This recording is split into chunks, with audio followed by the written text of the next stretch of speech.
What up? Welcome to Shawn and Maya in the morning on this hump day edition. Man, I am fired the freak up.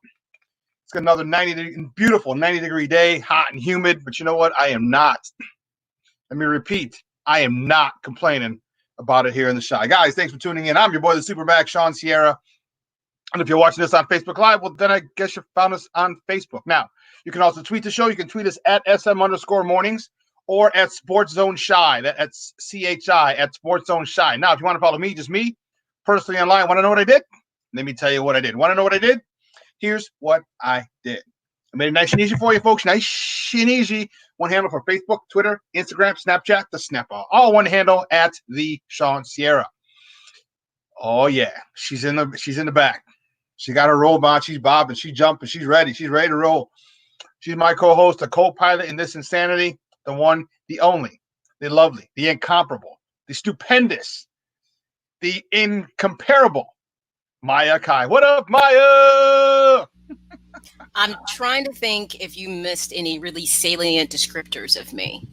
But because we only have a 2-hour show. So, but for a Wednesday, I'm gonna okay, this is a good pump you up. Okay, I'll go with it. No, yeah, it's Wednesday. It's hot. I have to tell you. I get out and get my run in well before the heat even starts to kick up. And I'm going to tell you something. Around 6 o'clock, it's starting to get really warm early. So I'm looking forward to enjoying some of the weather because I told we missed it last weekend. So, man, let me tell you, CrossFit this morning was a beast. So first of all, I got there early, stupid early. I'm talking like 4:40 early. And, we started at 5. I was there before everybody else was there. The thing was closed. It was locked down. I'm like, let me in. You got them jokers into the club at like 9 o'clock when they open. That was me today.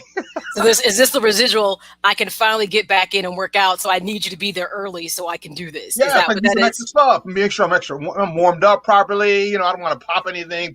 I am getting a little older now. That's right. It is funny when we would do CrossFit together. It was funny. Person they're doing these like real serious stretches and stuff. He'd be in there all no seriously, like getting this stretch in. So I have to say, you put your money where your mouth is when it comes to you warming up before your workout. I'll give you that. You're serious about the stretching. Shawn is serious about the stretching. Seriously. I am for real. Well, listen, guys. Oh man, we got a great show. But let them know where they can find you, because if they can't read, then you got to let them know. You know what? See, I'm always about making this show so user-friendly. So you can always find me at the Sports Chica, Facebook and Twitter. And if you happen to be an Instagrammer, you can find me at Maya_Akai. And of course, it's right there on the screen for you. I know. You kind of threw him a little curve. Maya_Akai. I figured since 2020 was throwing everybody some curves, I at least kind of wanted to step in up and do something too. So I'm like, underscore. Because this whole year has been an underscore. Real talk. It's been something. It's been an underscore under everything. This but underscore. So yes. It damn should have been something. Let me tell you. Holy cow! Listen, we got a great show but we need you, okay, to get interactive with us today. So do us a favor. If you're watching us on Facebook Live, and leave a question or comment right there on the post, and it'll come right up on the screen as long as it's not stupid. Because our man, the Wiz, the man behind the curtain, our Puerto Rican Swiss Army knife himself, Ivan Vargas, what's up, Papa? Hey, good morning, guys. How are you? What the hell are you wearing? Dude, I'm wearing the best jersey I could possibly find today. No, that would be me wearing the best jersey that you can possibly find. You got a Bulls one, or you got an old school a Bears one, or an old school White Sox jersey? White Sox. Remember, I bought this at spring training 2 years ago. Oh, you were down in Zona? Yeah, for spring training, I bought it down there. You don't remember he was too busy stretching. That's in the midst of it. Oh, she's getting a jersey. Let me go stretch. Okay, good. I got time. It's warm. It's warm enough down here. I can stretch. I definitely won't pull nothing. Yes. I kid. I see. That's our man behind the curtain, Ivan Vargas. So listen, we have a good show for you today. We have a new partnership that we have to announce that I'm pretty excited about. Wow. So we are partnered with the Chicago Crusader. Mm-hmm. And we're gonna have their sports guy on, Joseph Phillips, in a mere moments. He's gonna join us. Our top of the morning segment is now powered by the Chicago Crusader. He's going to come in. He's going to talk about a little or some of the more pertinent topics going on in sports. So I'm looking forward to that. He's going to come on in a few minutes. And then at 10 o'clock, we have Brad Squires from On Tap Sportsnet. And I love talking to Brad because Brad covers for the On Tap Sportsnet. He covers the Bulls and the White Sox. So we're going to end up talking. It's going to be White Sox talk, but I'm sure it's going to lead into some Chicago Bulls talk, especially with that potential second bubble being here in Chicago. So we're going to talk to Brad Squires at 10 o'clock. Well, listen. I'm excited to get this new segment started. It's powered by. Right.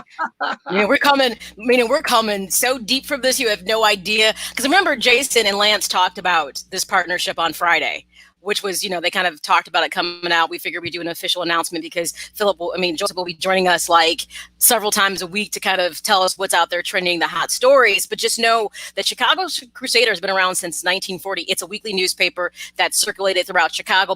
Covers a whole lot of Chicagoland news, not just sports. So you can always go to www.chicagocrusader.com and read everything you want. I would encourage you just to subscribe to it. It's a weekly, so it can be right at your doorstep. But hey, guess what? One better.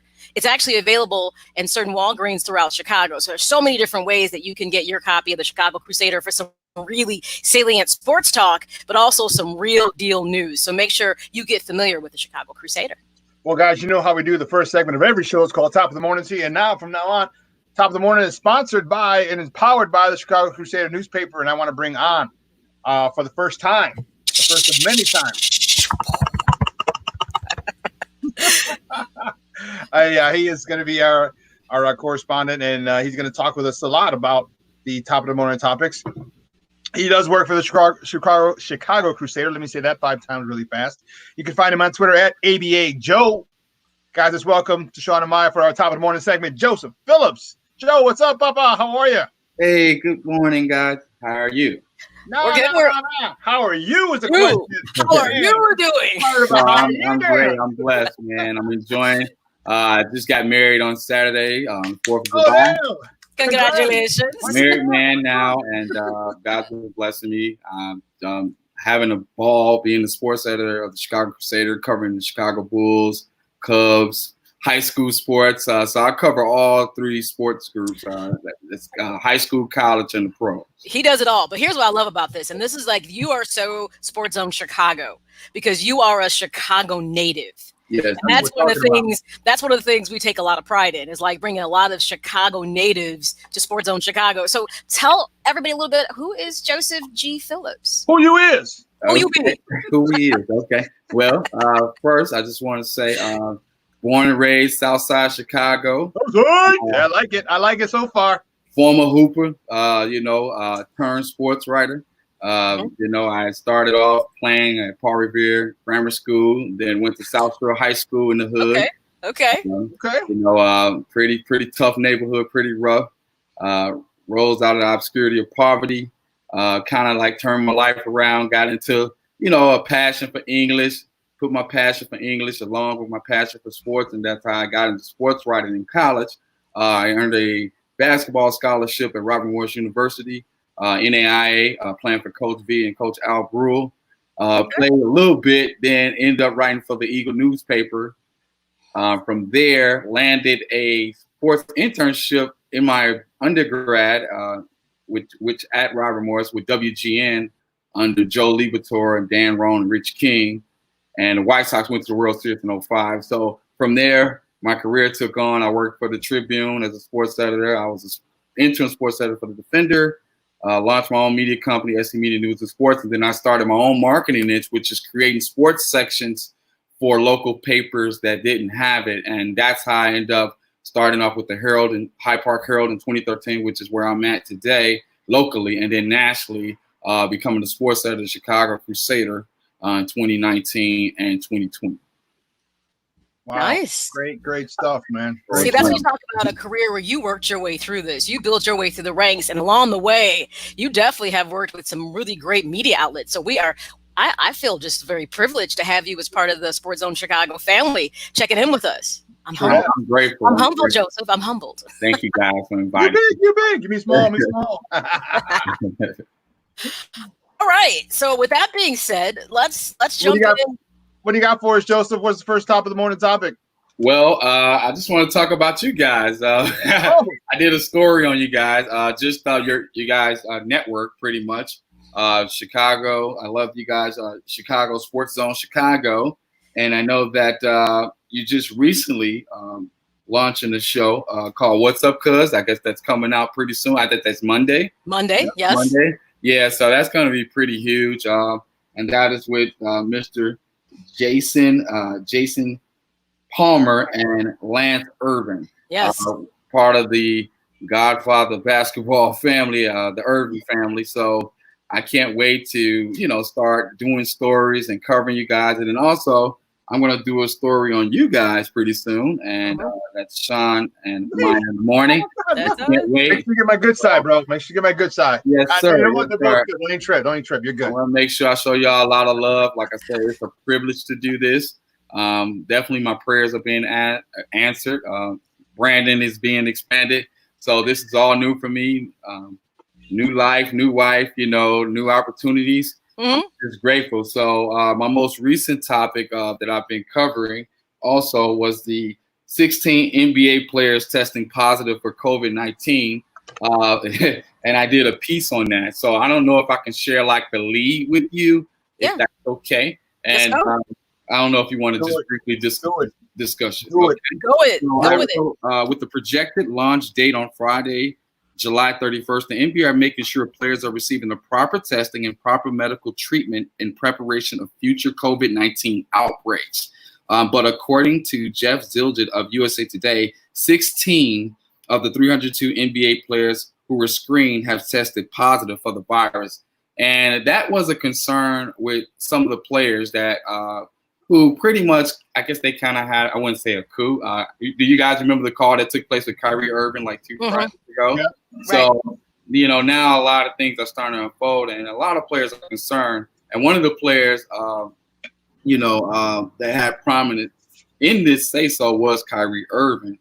So you're seeing a lot of changes taking place. We're definitely dealing with the new normal. And you're going to see a lot of, just people pulling out probably at the last minute. And by the time everything starts, you're not going to get a complete roster. So my opinion on that, when it comes to winning the NBA championship, I think they're going to be like an asterisk next to it. I don't want to take away from anybody, but, it's going to be definitely a big change in the league. It's safe to say, and Joseph, I think you nailed it, because every single day, every other day, we're finding out somebody's testing positive for COVID-19. And it doesn't matter how much you try to put this in a bubble. With this particular disease, there's no such thing as a bubble because of the fact of anytime there's any interaction, the minute, let's just say, the cleaning person in the bubble goes home with their family, guess what? They possibly could be exposed. The person who's cooking your food could be exposed. The cleaning person you know what I'm saying? It's just so many opportunities. And part of the issue now we're seeing with COVID-19, and God knows I'm seeing it so frequently, is that a lot of people legitimately are asymptomatic. So they're walking around and they have it and have no idea. They don't think they've been exposed. They don't know they have it, hence making the transmission either greater. So like you just said, it's going to be difficult to have a complete roster because there's no way they can legitimately make sure not a single player and one of your most important players is not going to contract it. That's correct. And also you have a lot of situations like, I saw yesterday, I've been watching a lot and keeping up on this, and they talked about this morning, as a matter of fact, how they're doing it. So they got off the bus. I was watching the video, and they're in the rooms.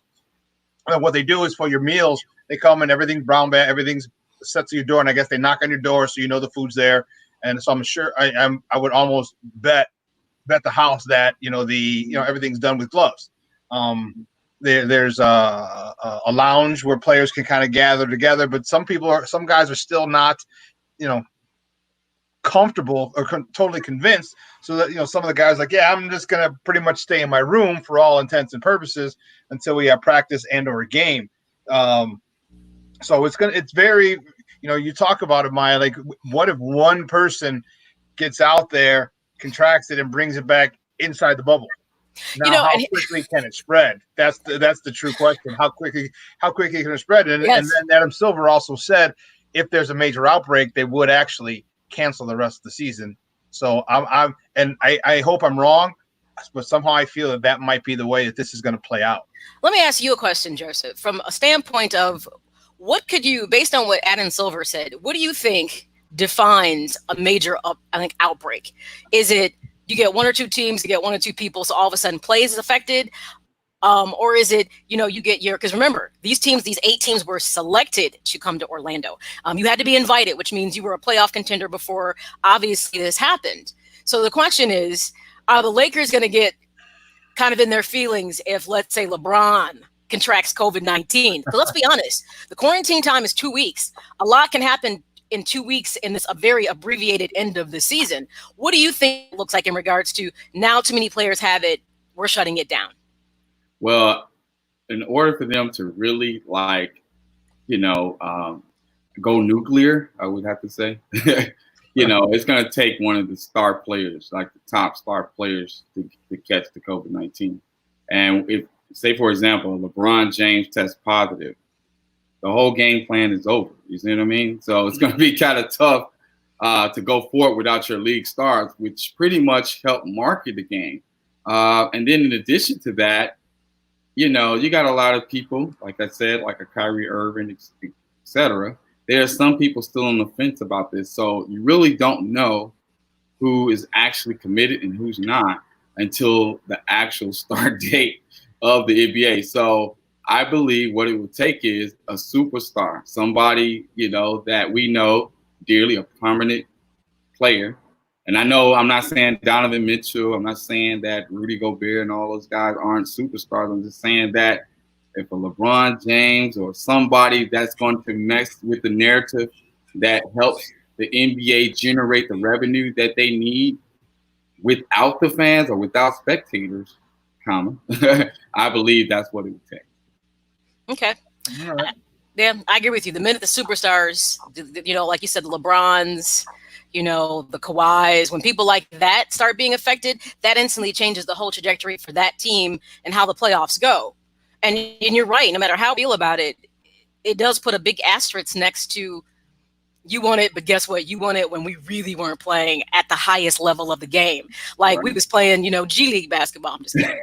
I got a feeling. Let me throw this last little curve in there. Do you think we're going to see potentially more from the G League rosters being called up potentially because of this?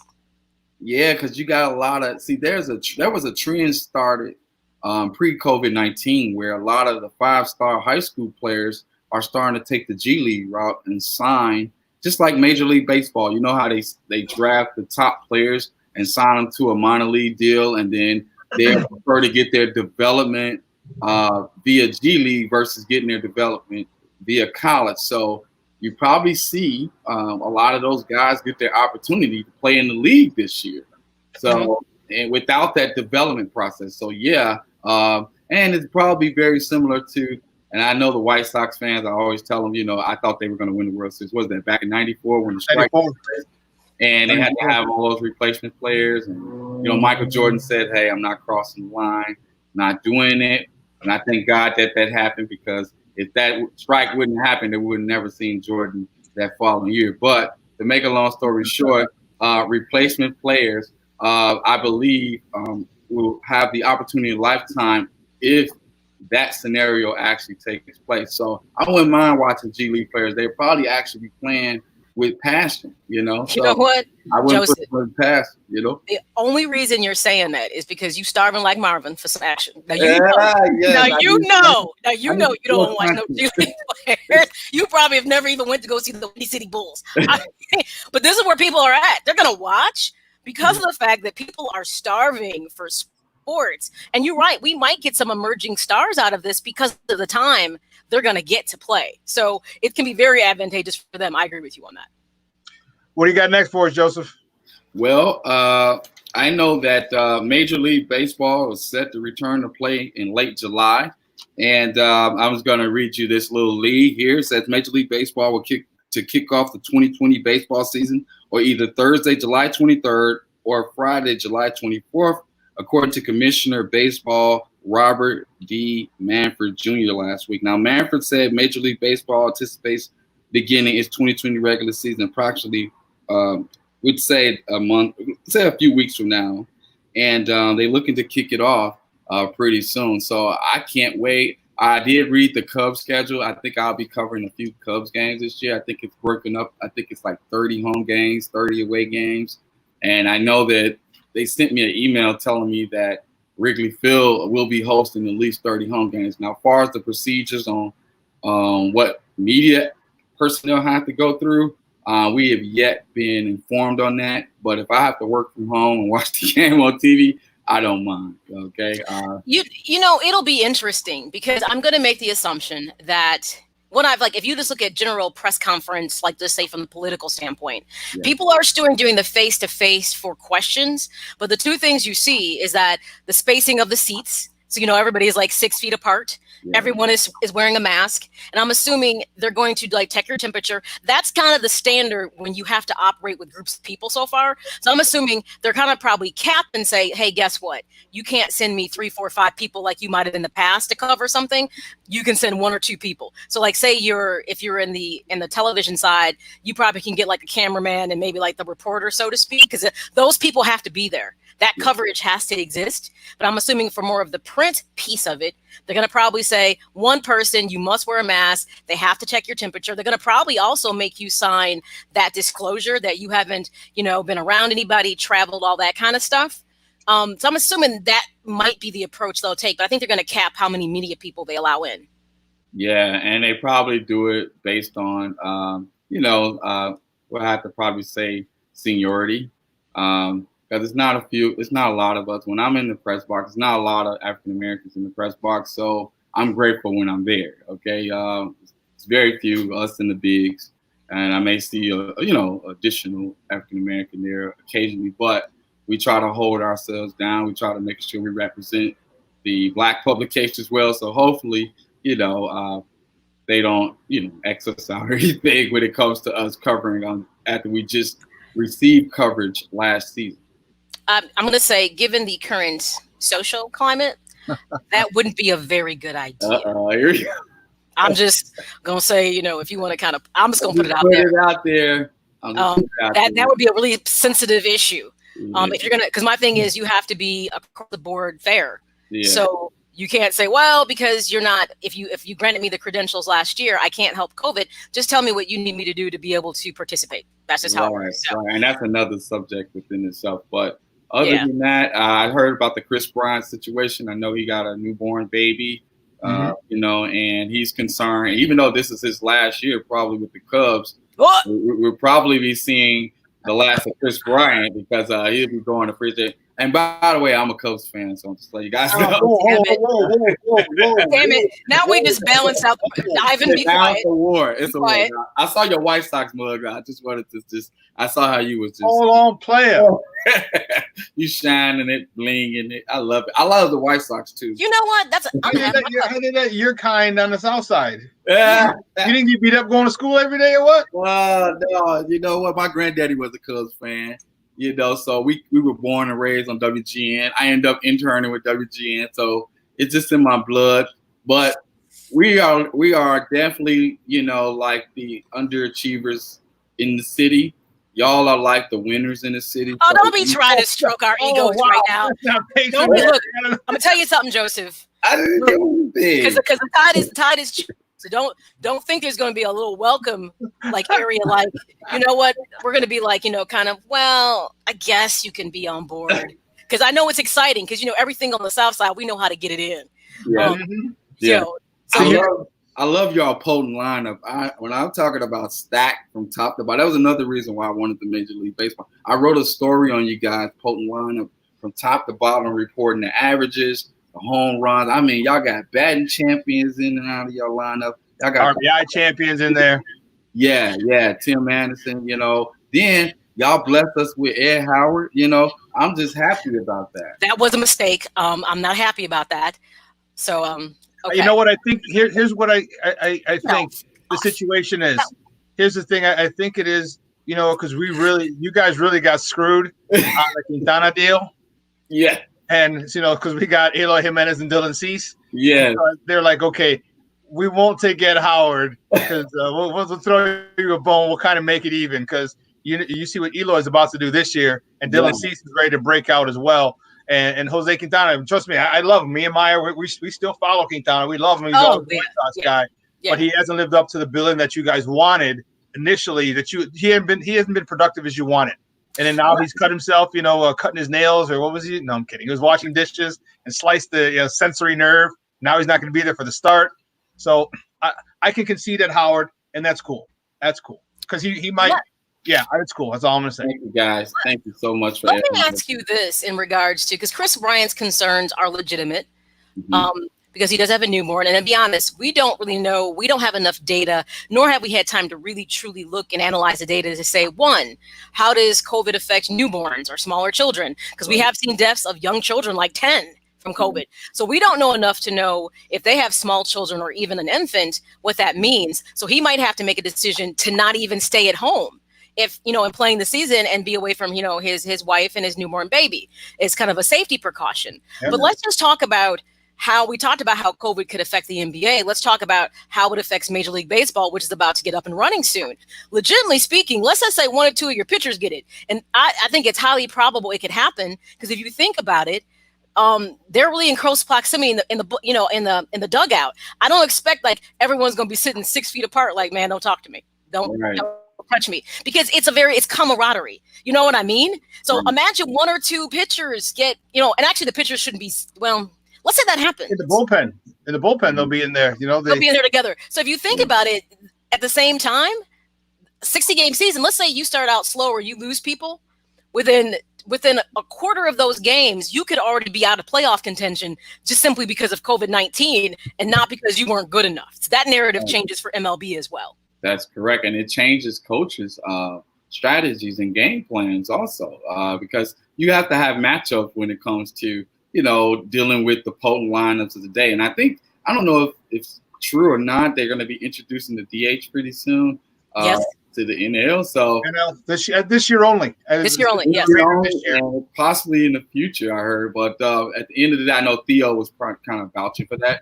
But what I'm saying is that it's going to affect everything, short-term, intermediate, and long-term, as far as how the coaches want to do things, as far as matchups on that day, lineups, and then even confidence of players. Because baseball, you have to be focused to play that game. You're trying to hit a 100-mile-an-hour fastball when you're thinking about a guy coughing in the background, So they're gonna probably have. Oh wow! What about the catchers? Wait a minute. Is this gonna be the new baseball scandal? So there'll be no clanging on garbage cans. In the background, you're gonna hear people coughing in the background. It'll be like, But look at it this way. From a DH standpoint, we talked about this earlier in the week, or it might have been last week. The Cubs are actually in a good position because this is the perfect fit for Kyle Schwarber, aka the Uberless driver. So ultimately speaking, to me, Kyle Schwarber is a natural hitter. From a position standpoint, he's not the greatest, but you tolerate that because at the plate, he's very productive. This DH situation could be the best thing for the Cubs to happen with COVID-19 because they have a guy that is so well suited that if he's not fielding every day, it's not going to affect his ability at the plate. Right, and it can possibly set it up for Cubs White Sox World Series because I think it's going to happen eventually. If we got two DHs in both leagues now, and again, everything is just perfectly laid out for us. Y'all got y'all DH hitter. We have our DH hitter. I can't wait. I mean, don't get me wrong. I would love it. I'm just concerned about the aftermath and what's going to happen during. Because when you talk about two groups of people not particularly caring for each other, Hatfields and McCoys. Like for real, we got to come together. No. See, right there, I was like, no. And truth be told, and Cub fans, I'm just gonna flat out say it. If it comes down to that, I feel real bad for y'all. As much as you talk about Sox fans not being good enough and being Southside, we gonna bring it, and it's gonna be ugly. You don't want the jokers from Canaryville. You don't want the jokers from Bridgeport. You don't want the jokers from Inglewood. You ain't ready. Not to mention, the ladies can scrap. Now y'all in trouble. I think you watch Shameless. You seen Shameless. You know how they do on the South Side. It's over. Hey, I'm just gonna just phase. Look at Joseph's like, I gotta reevaluate. He's like, look at the time. I gotta go. I'm camouflage. I just kind of just lay in the background, watch everything, the story. That's it. Yeah. No, No, but that'll be a great thing. I would love it because you're. if it could come to pass. Man, Maya, that would be awesome. A Red Line World Series would be great. Remember, it happened in New York, and I think that would do wonders for the city. I mean, I think there are going to be some knucklehead fans. I mean, you and I mean, all of us know it, but I think all in all, it would be great for the city because wow. the center of the baseball world would be here in Chicago, which would be awesome. Right. Why won't we play it on a neutral field? Would you like to do that? No. What I would love. Here comes. There's always Cub fans always get in their feelings. So this is funny. So somebody posted on my watch party, Charles John Ritchie. I'm gonna say your name so people can come looking for you.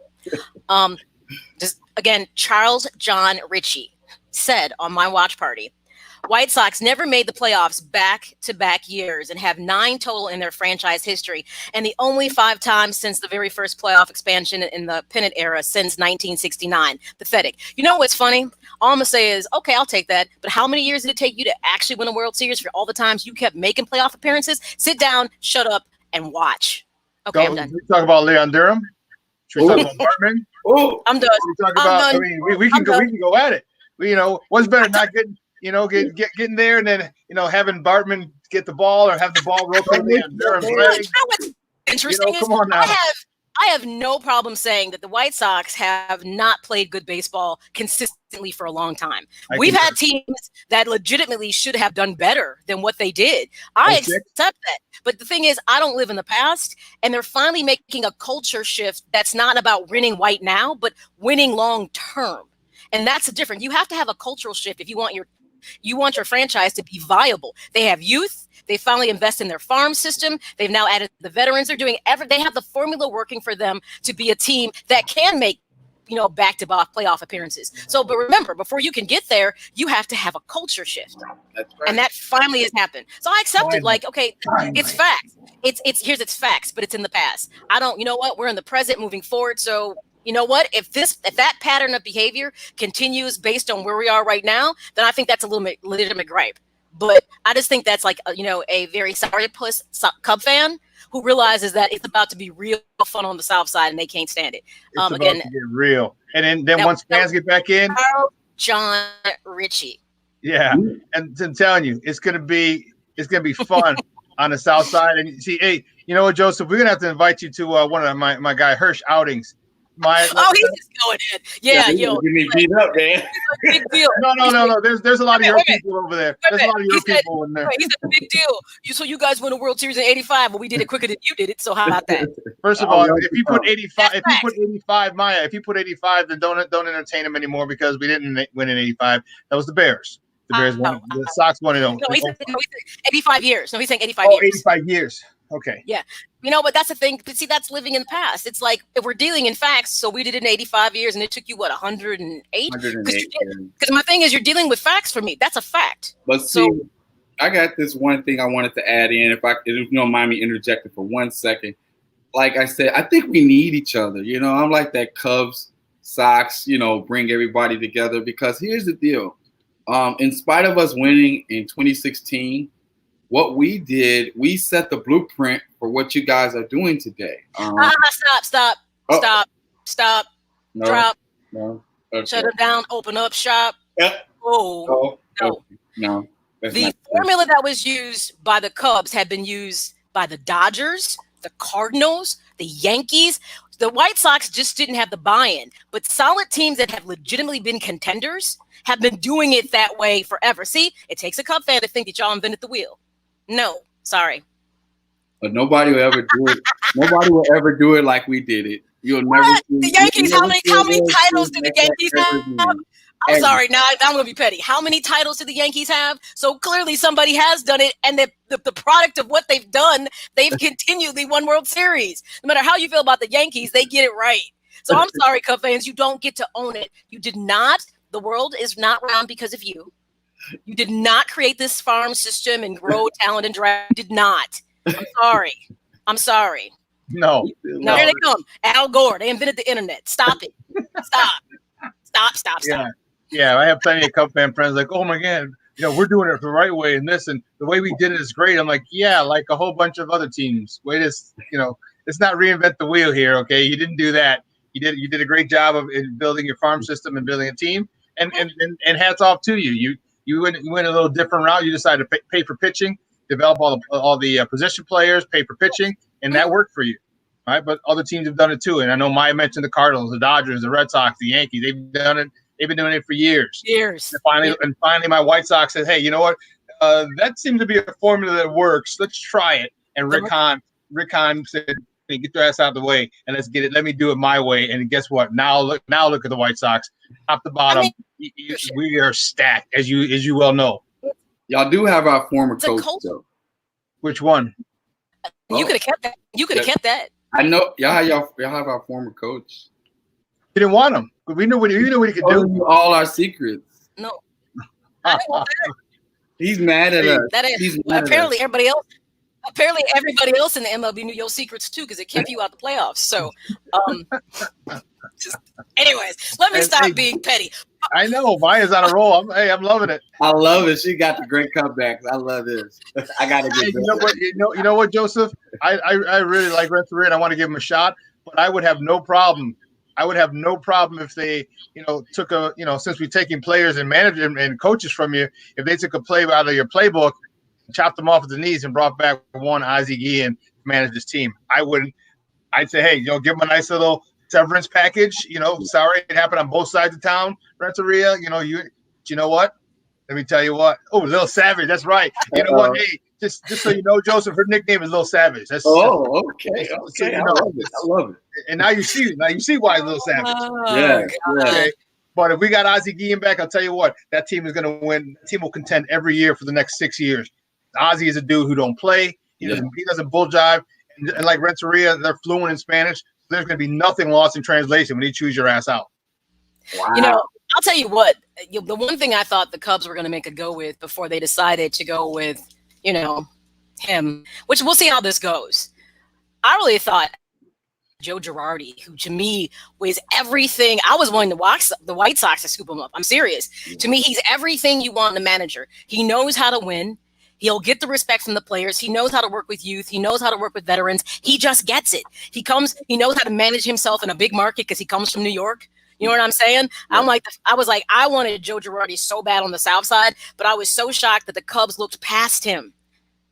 I was really surprised by that. But we'll see. They're going with the new kind of MLB attitude that that managers really only equate for a small percentages of wins. This is, unfortunately, where sabermetrics make people think this is true. And because there's a certain amount of respect for him as a player, for some reason, they think that's going to matriculate into management. I'll be curious, even in this abbreviated season, how well he does. And guess what? If he doesn't do well, here's what the narrative will be. Well, this was an abbreviated season. Everything was odd about it. So we can't really judge how well we think he did because it wasn't a full MLB season to watch him work. That's going to be the narrative if he's not successful. Well, can't wait to see. And we can't wait to play you guys in the World Series if it does happen. Well, we already got a preview of that. The last 3 games are across town. Last 3 games of this abbreviated season are going to be on the South Side, and they're going to be and you know what? Both teams. What if one or both of the teams are vying for jockeying for playoff position, or just to get into the playoffs? You know what I mean? So that the last 3 games over on the South Side are going to be really, really intense. And man, if let fans, I'm telling you, so we got to get you to one of the my guy Hirsch outings. We got it's a party. So you're gonna have to not cover the game that day because you will be drunk by the time you go into the game. Okay, so you gotta get somebody else. You don't have to. I don't drink. So there you go. He's saying. Well, there's other stuff out there you can partake in. You can do what you want to do out there. That's it. Yeah, you better watch that Kool-Aid. He will just enjoy the tacos. Is what he will enjoy. Yeah, tacos, the house music, the dancing. Ooh. Yeah, y'all got the best food too. Oh yes. Oh, we do. Yes. I promise you, best food on the market. Yes. Great stuff. Hey, Joseph, great stuff, man. We appreciate it. We look forward to talking to you on a regular basis, man. And it's been fun. Don't be wearing Cubby Blue like you're wearing right there, dude. Don't do that. No. Let it slide today. Next time. No. Thank you, guys. I really appreciate it, and God bless you. Yes. All right, we'll talk soon, buddy. All right. All right, man. You guys know Joe Phillips from the Chicago Crusaders. You know, our top of the morning segment is now powered by the Chicago Crusader, and Joe Phillips is going to be joining us just to talk about some of the hot topics that are going on in sports. And what we're going to do right now is we're going to take a quick break, and on the other side of the break, we're going to have a few more of the morning topics. So don't go anywhere, folks. Keep it locked right here. Shawn and Maya in the morning on SportsZone Chicago.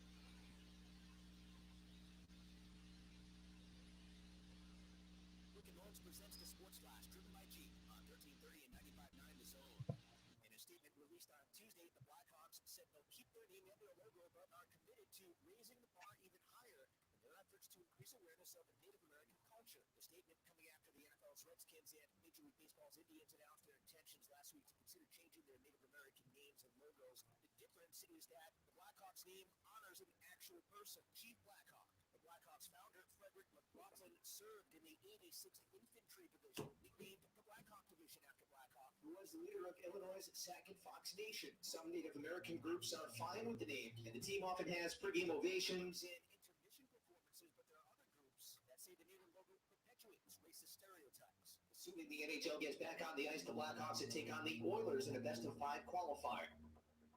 Blue Emu promises no chill, no burn, no odor, just what you need to soothe tired muscles and joints. The Sports Flash is driven by Jeep, Chuck Sanders, 1330, 95.9 The Zone. So how many of us have lived in sweatpants, socks, and hoodies for the last couple of months? I don't think I even remember what a belt is. Luckily, there's Skechers for your feet. So now they're all staying safe. We're starting to get out a little bit for the summer. We keep that same comfort no matter where we go. Just head to Skechers.com and you can see all the ultra-comfortable options Skechers has to offer. There are comfortable sandals and shoes for running, relaxing, walking, playing golf, everything you love to do under the sun, out of the sun, in the rain, in the house, whatever. And so many are machine washable out of Skechers exclusive air-cooled memory foam. See them all right now at Skechers.com. And now a game of commercial chicken, brought to you by Progressive, where we see how long Flo can go without talking about insurance. Ready? Go. So, traffic has been crazy lately, right? And rush hour? Forget it. Nobody wants to let you merge onto the highway. But hey, somebody let you merge or you wouldn't be there, so try to switch to Progressive to save big. Okay, you win. We can't help but save customers money. Progressive Casualty Insurance Company and Affiliates.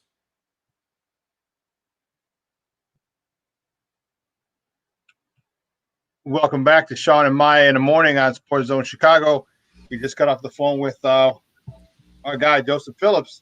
He's going to be he's a contributor now because our top of the morning segment is sponsored and powered by the Chicago Crusaders. So he's going to come on and talk with us, do some top of the morning topics. We have a few more that we're going to deal with right now because there's so much going on in the world of sports the other day and stuff that we hadn't been able to talk about because of our schedule. The next top of the morning topic, Maya, I don't know if you saw this before I sent this to you earlier. The Ivy League is set to make an announcement today that they will move the 2020 football season the spring of 2021. So remember, the Ivy League was one of the first teams that shut stuff down during COVID. Okay, and they were ahead of the curve. I mean, hell, it's about 80 grand to go there, so they're pretty smart. Nonetheless, they were one of the first leagues to shut it down, and so they're making the move to move their football season spring of 2021. My question is, when will the other conferences follow? To me, it's feasible that we're going to see more of this. Understand, the power conference is your big five. They're not feeling this. This is why you have not heard not a single word from them, because this is not a move they want to make too soon. They are probably looking to see how things unfold with the NHL, the NBA, MLB, see how they weather the storm, even the NBA. So they have a little bit of a short window before they would need to kind of decide what they're going to do, to see, okay, what measures did these different leagues make? Kind of what was the infection rate? Did the NBA season get closed down? MLB get closed down? I think they're waiting for that. But let's be honest, if you're the Ivy League conference, we're not exactly expecting to be sports centric, so to speak. So for them to that call, they can do it. They're not a power conference, so to speak. Granted, they get money from their sports, and there's certain Ivy League schools, obviously, that do well in sports versus others. You know what I'm saying? But it isn't like in their totality as, conference participants that it's something that's going to affect them from the financial level. But when you talk about Big Five conference, even those mid-major type conferences, sports generates quite a bit of income for those schools. And so I think there's one, let's be patient, let's wait, let's see how professional sports fare in this. And by the time, I'll be honest, college sports are going to be looking to start, we might be really in the full swing of COVID-19. Like we may be really into that second wave at that point of time. So it's interesting. That's why I'm thinking the Ivy League is going to stop, because again, we're talking smart mugs who go there and they see the trend. Actually, Fauci is one. I didn't realize he graduated from Holy Cross. He's an alumni. We went to the same college. But these people, they say, okay, if this is the second wave, Maya, what would be better?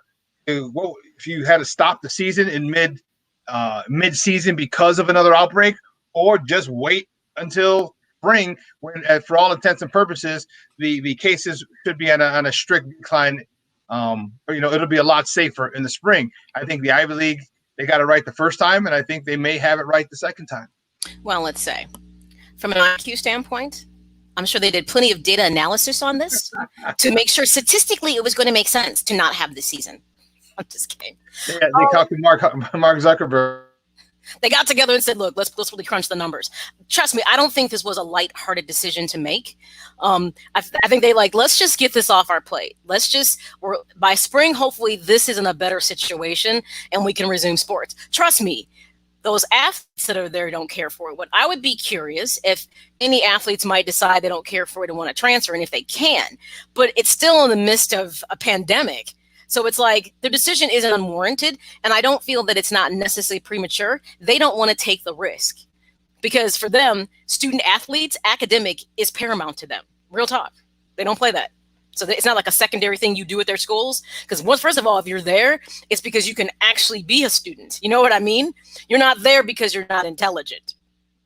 So I don't suspect that this was a lighthearted decision. And I think, so to speak, that we can anticipate that just your Big Five and your mid-majors, where really quite a bit of revenue is being generated from sports. They're just waiting to see how everything else shakes out on the pro side before they then kind of drop the boom and say, because understand this, imagine Alabama saying there'll be no football. Oh my gosh. Domestic rates might go up in Alabama, but they also have other things they're worrying about right now because a lot of the southern states are really struggling. I'm just being honest. A lot of bad things. That's what people don't talk about with COVID-19. We've had a lot of domestic issues underlying with this. People aren't talking about it, but there's been a lot of problems. It's under the surface. So I shouldn't make a joke about it, but I'm just saying football is their thing. So if you remove it, the Georgia, the Alabamas, the LSUs, so on, the Clemsons, and so on and so forth. I mean, this is like their bread and butter. We're talking about major TV contracts. So great money's at stake for these programs to not have their college football season. And that's obviously what the school year starts out with, is college football. So it'll be interesting because here's what's, if you think about how pro athletes are trying to figure out how to navigate these waters with COVID-19 and remain safe, just think of walk yourself through the mind of a college student.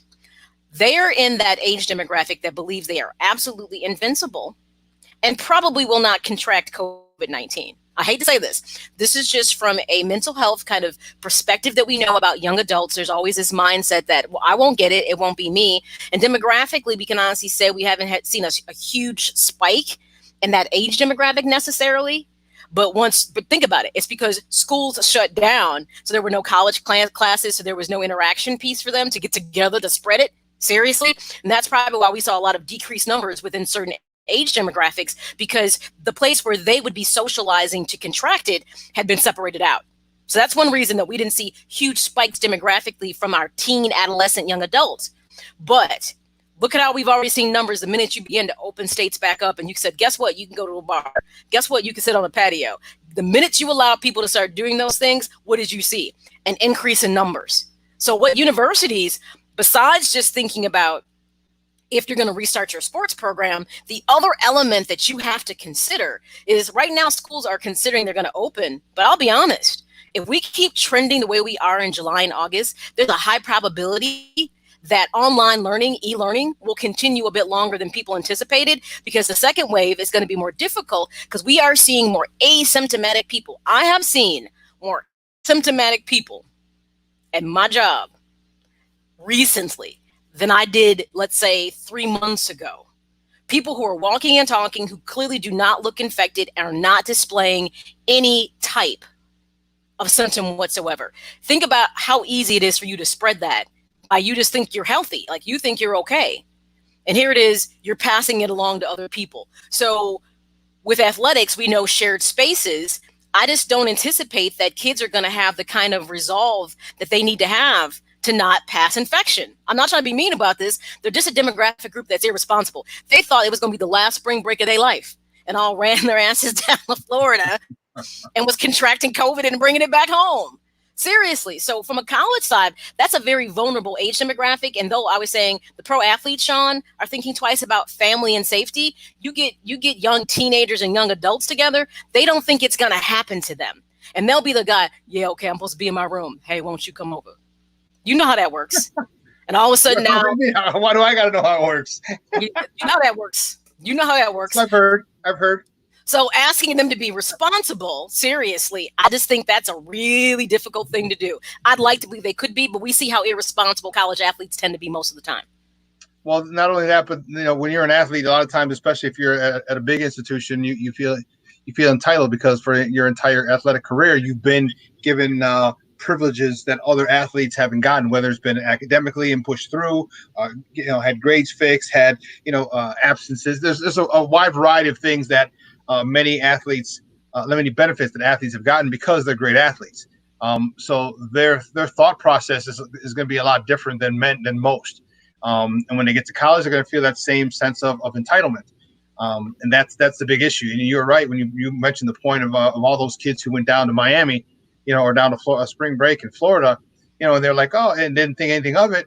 And now that what they did is they just spread it back to wherever around the country, wherever they came from, whether it be Illinois or whether it be Texas or New York or any other place. They went down there and they just basically they went down and got it and said, hey, now we're going to spread it. Well, they're crop dusting basically. And that's unfortunate. They are pollinators. I love that commercial. Anyways, we pay attention to Sports Update about bees pollinating. Anyways, but the other issue is that I said as you were taking your bathroom break. I'm sorry, Shawn was stretching in between segments. Yeah, I'm a little tight from this morning. He's like that Joseph Phillips section kind of worked him out a little bit. He had to go stretch it out. But the issue is we're seeing way more asymptomatic people. And when I say asymptomatic, I was just saying to Ivan that literally I've seen more people who do not have a single symptom at all that are positive for COVID. That's a problem because I could be walking and talking and thinking I'm okay and not think I have it. Seriously. And that's the problem. This is why I think we're seeing such a ramp up in more cases because a lot of people, and here's the thing that we can't even identify with this. We don't know. Are you just asymptomatic because you actually already had it and didn't know it? You know what I mean? And because we don't know if you could actually be reinfected with COVID-19. We have no idea. We don't know if it's a one and done or if it's a gift that keeps giving and you keep getting it and giving it to other people. We don't know. So that's the other issue. You could have players that seem like they're okay and they're playing and they're not affected. And all of a sudden one person gets infected and now they have symptoms only to find out they've interacted with your whole team. And real talk, let's be honest, in college, there's no real depth. You lose one or two good players, your quarterback goes down in college and usually done, finished, out. The guy behind them is usually not ready. You know what I'm saying? If your offense is predicated on a solid running game and you use your key running back, guess what? Game over. You're probably not prepared to make those adjustments. So I get the patience, but I think they also realize the risk is super high in regards to how this can be spread because they can't contain it. It's too much. It's this thing is far from over, Maya, and that's why, and it's going to affect everything. And then you talked about just the younger generation. They don't have. They're the ones complaining. You're controlling us. You're doing this. I don't have to wear a mask if I don't want to. And these are the people who are literally fighting, pushing against this.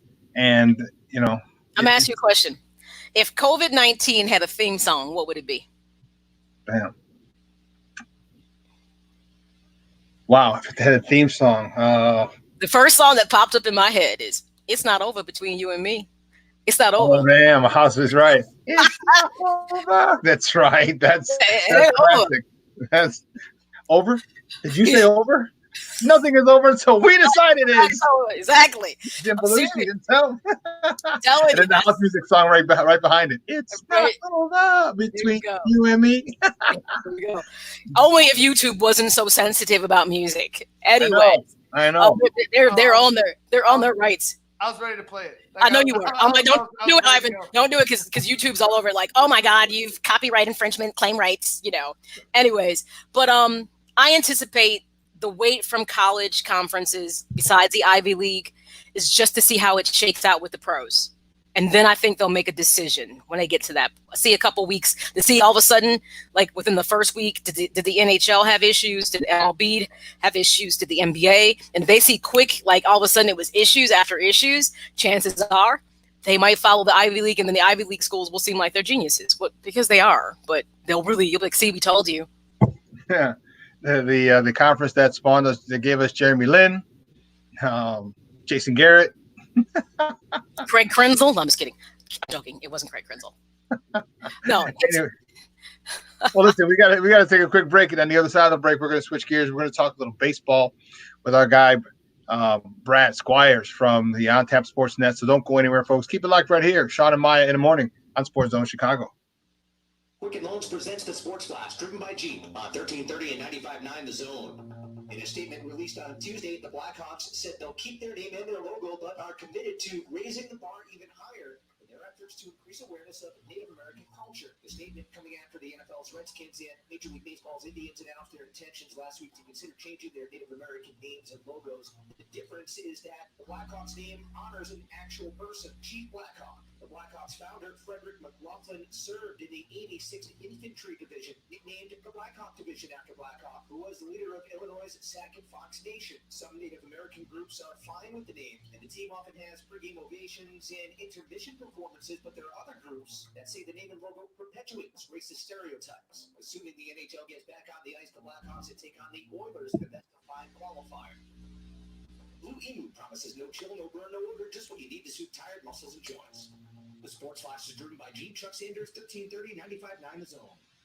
So how many of us have lived in sweatpants, socks, and hoodies the last couple of months? I don't think I even remember what a belt is. Luckily, it's Skechers for your feet. So now they're all staying safe. We're starting to get out a little bit for the summer. We keep that same comfort no matter where we go. Just head to Skechers.com and you can see all the ultra-comfortable options Skechers has to offer. They're comfortable sandals and shoes for running, relaxing, walking, playing golf, everything you love to do under the sun, out of the sun, in the rain, in the house, whatever. And so many machine washable have Skechers exclusive air-cooled memory foam. See them all right now at Skechers.com. And now a game of commercial chicken, brought to you by Progressive, where we see how long Flo can go without talking about insurance. Ready? Go.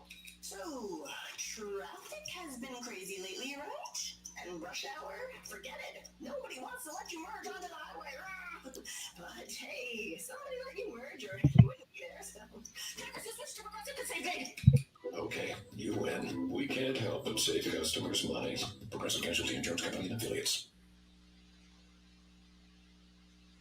Guys, welcome back to Shawn and Maya in the morning on SportsZone Chicago. And our next guest is a good friend of the program. He is he's with the On Tap Sports Net, and he covers the White Sox and the Bulls. He is a good friend. You can find him on Twitter at BuzzOnTap. Guys, let's welcome back to Shawn and Maya, Brad Squires. Brad, what's up, buddy? How are you? Hey guys, how are you? Look at all that. We've got the flow going on here. We've got the flow going. Yeah, I see. Yes, love it. I'm loving all this. People just didn't let their quarantine look go. Like, you know what? This is really working for me. Well, you're giving me too much credit. This is just because I'm lazy. No, you should have went with it. Like, yeah. I tapped into my inner. You know what? Let my inner just beast go. There you go. Absolutely. Oh man, so you know what? Baseball's back. And the White Sox are over on the south side. Oh, sorry, since we're all Sox fans here that are on the air right now, we're in good company. Your thoughts? Okay, there are a couple of people who are absent from Sox camp. Michael Kopech was absent, but they said it was for personal reasons. Give me your thoughts on this an abbreviated season, and 2 players, unidentified players, being confirmed with a positive COVID-19 diagnosis. As far as Kopech goes, honestly, guys, it's hard to really comment on it because I don't know what's happening with him. And I know you're a big part of Sox Twitter as well, and you see a lot of people kind of hating on it. We just talked about this on Monday on the Sox on Tap after the schedule release. Sorry, the printer back here. I'm not in my buzz cave. I'm in my office. But I hope he figures it out, whatever's going on with him. I hope he's healthy. I hope his family's healthy. I hope he's safe. And that's all you could really care for at this point, as far as Kopech goes. And as far as the 2 unidentified players that got it, I mean, I think the Sox moves, quickly. I guess they weren't a part of even being around the team when they got tested or whatever. So that should be cast aside. They did their jobs. The test came back positive. They kept them away. You can't ask more. Baseball's trying to do it right. They're trying to figure out how to play, and there's other, sporting leagues around the world that are playing now.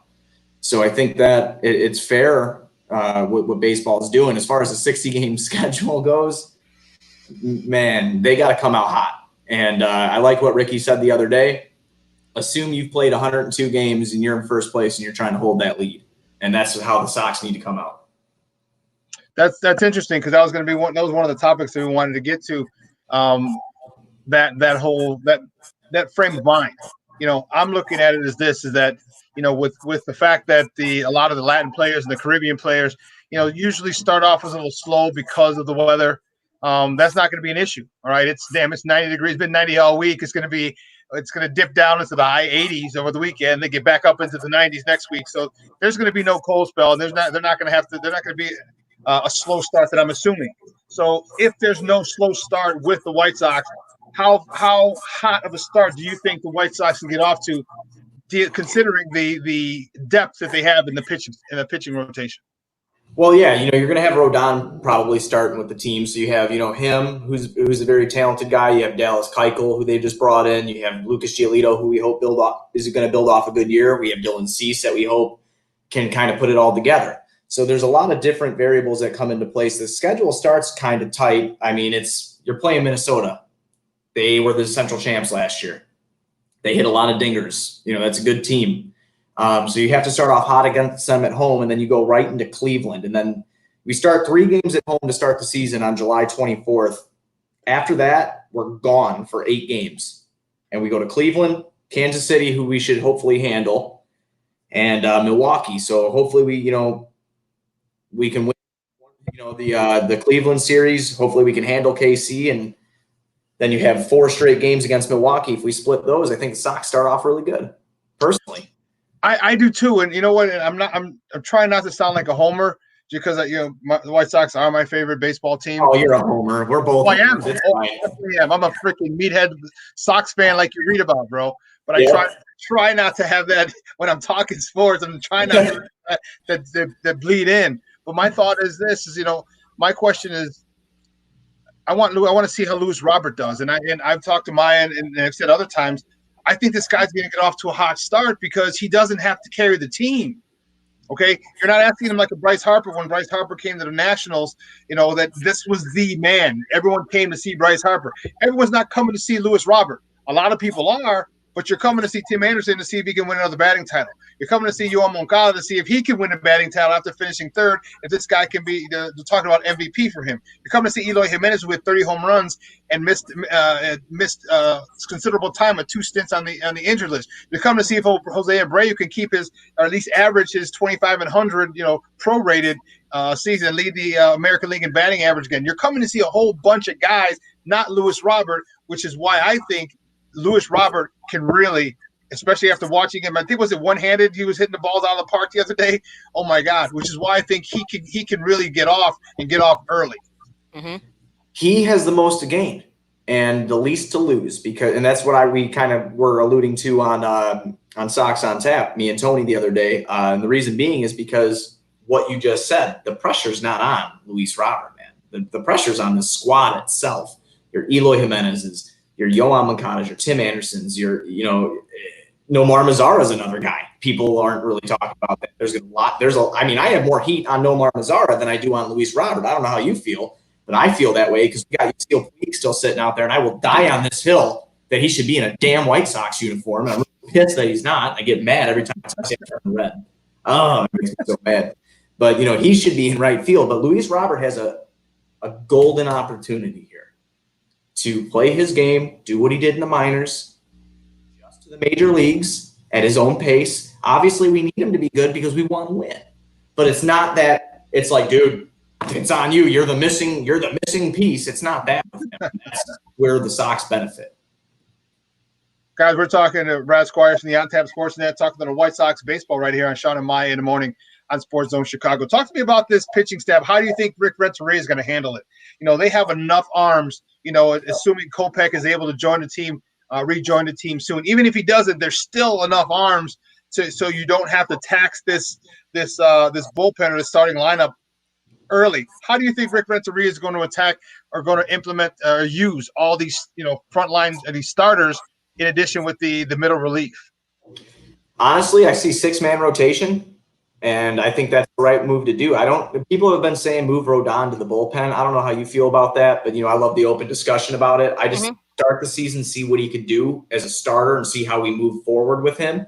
The guy had like 11.13 K through 9 last year. We really saw him starting to fall off due to his the UCL, right? That's what Tommy John is, a UCL surgery. Oh, the collateral, yes. Yeah, so I'd like to see him in the starting rotation because he's a former first round pick, guys. I don't, and he's been injured. So if he could stay healthy.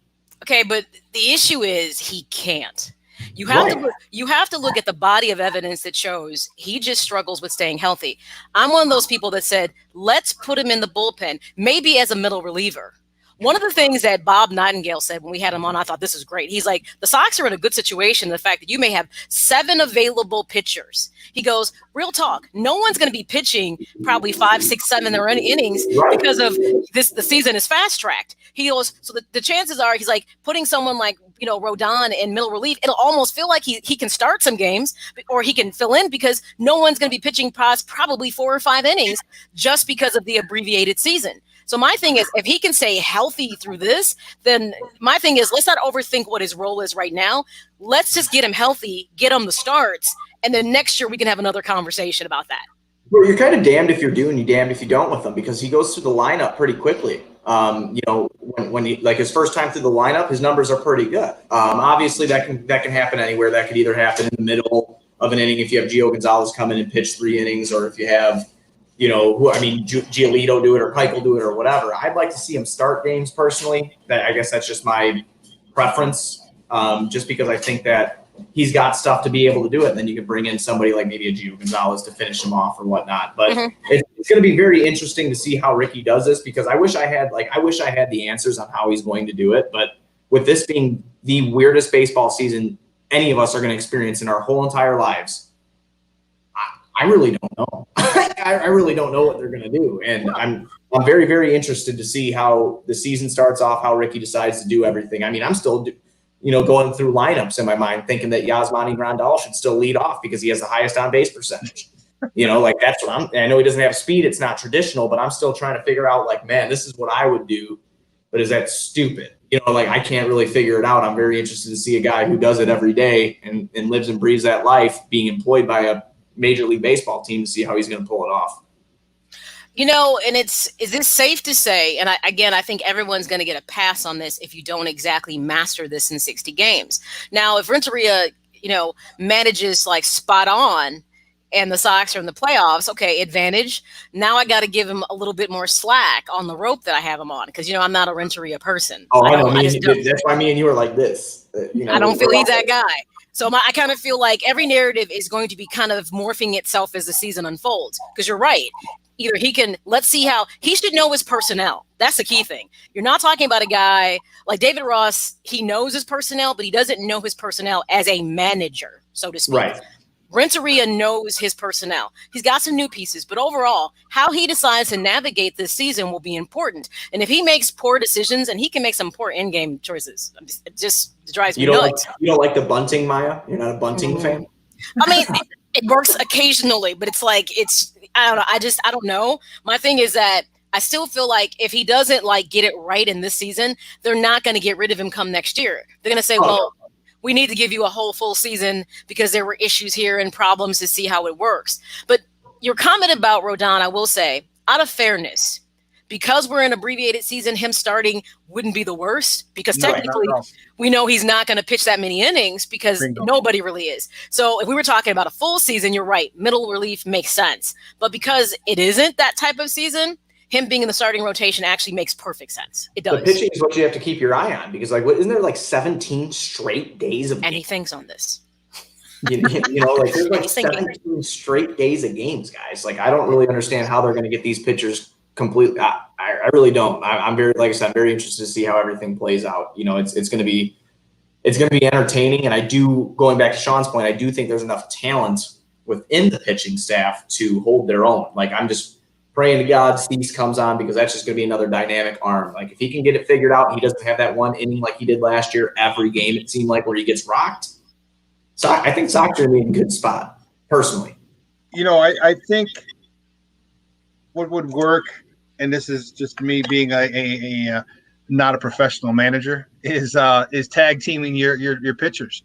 Okay, and that's why I think the Rodon thing works. Like, okay, we'll start them. You got the first 3+, maybe 4, and then you're done. No ifs, ands, or buts. You're done. I don't care if it's no hitter. I don't care if it's a perfect game. You're done. Okay, then you bring another guy. Four innings. Okay, 3+4 innings. Then you got either the setup man and then Colomé or whatever closer you want. And then if Kopech comes back, you can even put him in a closer role because depending on where he's at mentally. Okay, because we don't know what's going on. It's just personal reasons. We don't know what his situation is. So if it's mentally and he's really not, he hasn't been able to work out and get his arm up, well, then, yeah, I think a closer role would be perfect for Kopech because he can come in one inning, throw 12 to 15 pitches, whatever, and seal the deal. So I personally am thinking I'm looking and hoping for a tag team like, all right, you two are going today, you two are going tomorrow, you two are going tomorrow, and then you two who went the first day, you're going on day 6 or day 7. I think because we have enough depth, and it's going to look like I wanted, and Maya mentioned it before, like the Milwaukee Brewers did 2 seasons ago, or it was they just by committee, just don't really have a starter. You got the first 4, I got the next 4, you close it out. You got the first 4, you got the next 4, you close it out. Yeah, I love that idea. I mean, if it works, it works. I hope Ricky can put it together. I mean, and again, back to Maya's point, Ricky's this is a very challenging season for Ricky Renteria, and a lot of scrutiny could come if the Sox don't perform how I think most fans want them to perform. I mean, you kind of see it within the 2 separate interviews, right? You look at Ricky Renteria's interview, and then you look at Master Rick Hahn's interview, right? And he's like, well, we're just hoping to compete and grow and all that nonsense that Jerry Reinsdorf teams tell us constantly, which make me miserable. And then you have Rick Renteria, who's out here saying, no, we want to win. We're going to compete. This is what it's going to be. So, hey, man, ball's in your court. You're telling the fans that you want to compete, you want to win, show us. That's where I'm at with it. All right. I'm right with you guys. We're joined by Brad Squires from the On Tap Sportsnet, talking a little Chicago White Sox baseball on Shawn and Maya in the morning on SportsZone Chicago. Who's the one guy that you're anxious to see? If I said, Buzz, who's your guy this year that you want to see get off? Who's your guy? Tim Anderson. I know he won the batting title last year, but defense. We got a couple ground ball pitchers on this team, and I think you both know that his defense last year wasn't where we wanted it. I mean, through his career, it hasn't really been where we wanted it. We know he can do it, though. He makes these insane, crazy plays constantly, like where he'll get it, but on a routine play, he'll screw up. If Tim put in the work this offseason, like he did last offseason with his offense, and he did it with defense this year, you're seeing a perennial all-star bud in front of your eyes. So he is the one that I have my eyes on the most. I'm a huge Tim Anderson mark. I love the guy. I think he's a great player. He is who I'm watching the most this year just because I want to see him be able to put it all together. I know Moncada's great at third base. I know Moncada seemed to figure it out last year at the plate. I mean, look at all the walks he took compared to the year prior, guys. I mean, look at how patient he was. We know Tim's not the most patient guy on the offensive side, but his BABIP was insane. I don't know if that's sustainable, but it was insane. We know he can do it offensively. Let's see if he can do it defensively. That's why I'm watching him like a hawk. I don't want to put all the pressure onto Luis Robert coming up, and Eloy I still have my question marks about in left field because I watched him run into a wall like twice I know. Physically, I'm at the games, and it's kind of like a gunshot. Every time he ran, he's full speed ahead. I hope he improved a little bit, but my eye is mostly on Tim Anderson because I think that Tim is obviously, I think you guys can agree with this, I think he's the face of the White Sox. I feel he is. I think he's the face of the White Sox. I think that's a great thing. It's interesting you say that because one of the things I felt that was kind of evolving, especially when Kopech came up, they got a little bit of swag, and Moncada has it too. Normally you would kind of think, oh, it's your pitchers. I'll be honest, Giolito will never be the face of the Sox. He just doesn't have enough moxie, swag. He may have stuff, but to me, he doesn't have that kind of in-your-face attitude. We're here. You're criticizing me because I flipped my bat. Well, so what? You know what? I'm in my moment. I'm going to enjoy it. I don't care how you feel about it. I do feel like Tim Anderson, which is interesting, which you would have never thought that a season or two before, but I really feel that he is that face of the White Sox right now. Yeah, and Shawn and I have talked about this before. Is like I think when me and him were talking about Puig before COVID hit, and we were talking before spring training started, and I was like, I like to have that guy, and I don't know why, but especially for the Sox, out of any other major team in this city that I follow religiously, it's like the Sox. I just feel have that grit, and that's what I like to see. Is like, okay, I just pimped a home run off you. Now you mad? Like, okay, come say something. I love that kind of stuff. No, you know what? First of all, he was just too much of I'm a Dodgers fan as well. And he was too much from a developmental piece. He never got it. His discipline is poor. He's too much of a head case. And he's a COVID liability because he likes to lick the bat and stuff. So with that being said, we can't do that with him. But at the same time, Machado would have worked because, he runs around the bags, likes to grab it and say, look, and people got upset. In Chicago, we'd be like, yeah. Well, see, the thing about Puig that I'm just so upset about is because I think he has all the talent in the world. He does. And then we look at his WAR, right? And then you look at Nomar Mazara's WAR. Nomar Mazara has to take like two full his seasons were like 0.7 B WAR off of Baseball Reference. Mm-hmm. Traded last year was Yasiel Puig. We all know that he went from the Reds to the Indians, which kind of sucked because I hate all the division rivals equally. But he had like a 1.4 in a traded season where he was having to uproot his life and go somewhere else. Like this guy has talent. Oh, he does. The best players out there available. And then going back to Shawn's point, you have the pitching depth. I don't want to be trotting Adam Engel out there to right field, guys. Okay. Can I tell you though, I like Adam because from a standpoint of his ability, the guy is amazing. It sucks when somebody can't get it together at the plate. Because you cannot even begin to question his fielding ability. You can't. No, he's good. He's good in the field. That's not the problem. But then you get that asterisk at the plate, but Adam. And the thing is, we can accept that you're not good in your position if you're hot at the plate. But the reverse doesn't work like that. And I know he tried. I just don't think he's going to be dynamic enough at the plate. And that's sad because he's a phenomenal position player. He is. When you want to compete, he is a guy who comes in as a defensive substitution. He's not a guy that gives a guy an off day just so that guy can chill, especially in like this kind of shortened season that we're going to experience this year. So Eloy, take a break. It's 8th inning. Eloy, sit down. Yeah, right. Exactly. It's like 8th inning. We're up 4 runs. Adam, go ahead. Go make a spectacular catch for us real quick. Right. And we'll all be talking about it. Right. So I like Adam Engel. I think he's a good dude. I've gotten to meet him. I think he's a really nice guy. I just don't want him to be that guy that's going to come and, hey, Lou Bob, you go ahead and sit today. We're going to have Adam Engel play center field, but we really need to get this win. But I know you're beat down. Adam, go in there. Just try to hit the ball, man. Try to figure it out. Just put it in play. Yeah. Just put it in play. That's it. Yeah, put it in play. So, Brad, let me ask you a question because you'd mentioned the small ball and bunting. Give me your thoughts on the White Sox and bunting. When he gets extra. When he gets extra something, he was about to say. He gets extra sweat. Right. And then. He froze. He looks so good, though. As far as I can answer the question a little bit. As far as the bunting does go, and like you said earlier in the show, circumstantially. Yes, situational. But, don't do it with Yohan Moncada when you got somebody on second base. Does that make sense? That makes perfect sense. It does. I'd rather have Yohan Moncada try to drive this dude in instead of just trying to get him to third base personally because it's more that shock factor too. But I think that's better strategy too, because I mean, Moncada's just a dynamic player. We saw that countless times last year with Moncada where they had him bunt. You're just kind of like, damn, man, like why? Like this isn't Yolmer Sanchez, it's Yohan Moncada.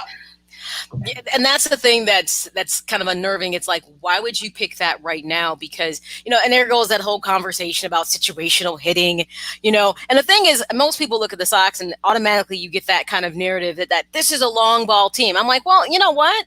You're probably right, but it needs to make sense. And the question is, does Renteria know when to strike the balance with that? Like, do you understand when it's time to do that and not time to do it? Shawn, you were saying.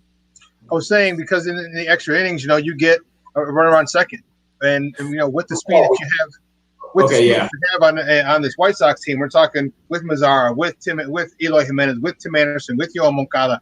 You have guys, and then Nick Madrigal is going to end his way up, end up in the lineup at some point in the season, who's a slap ball hitter.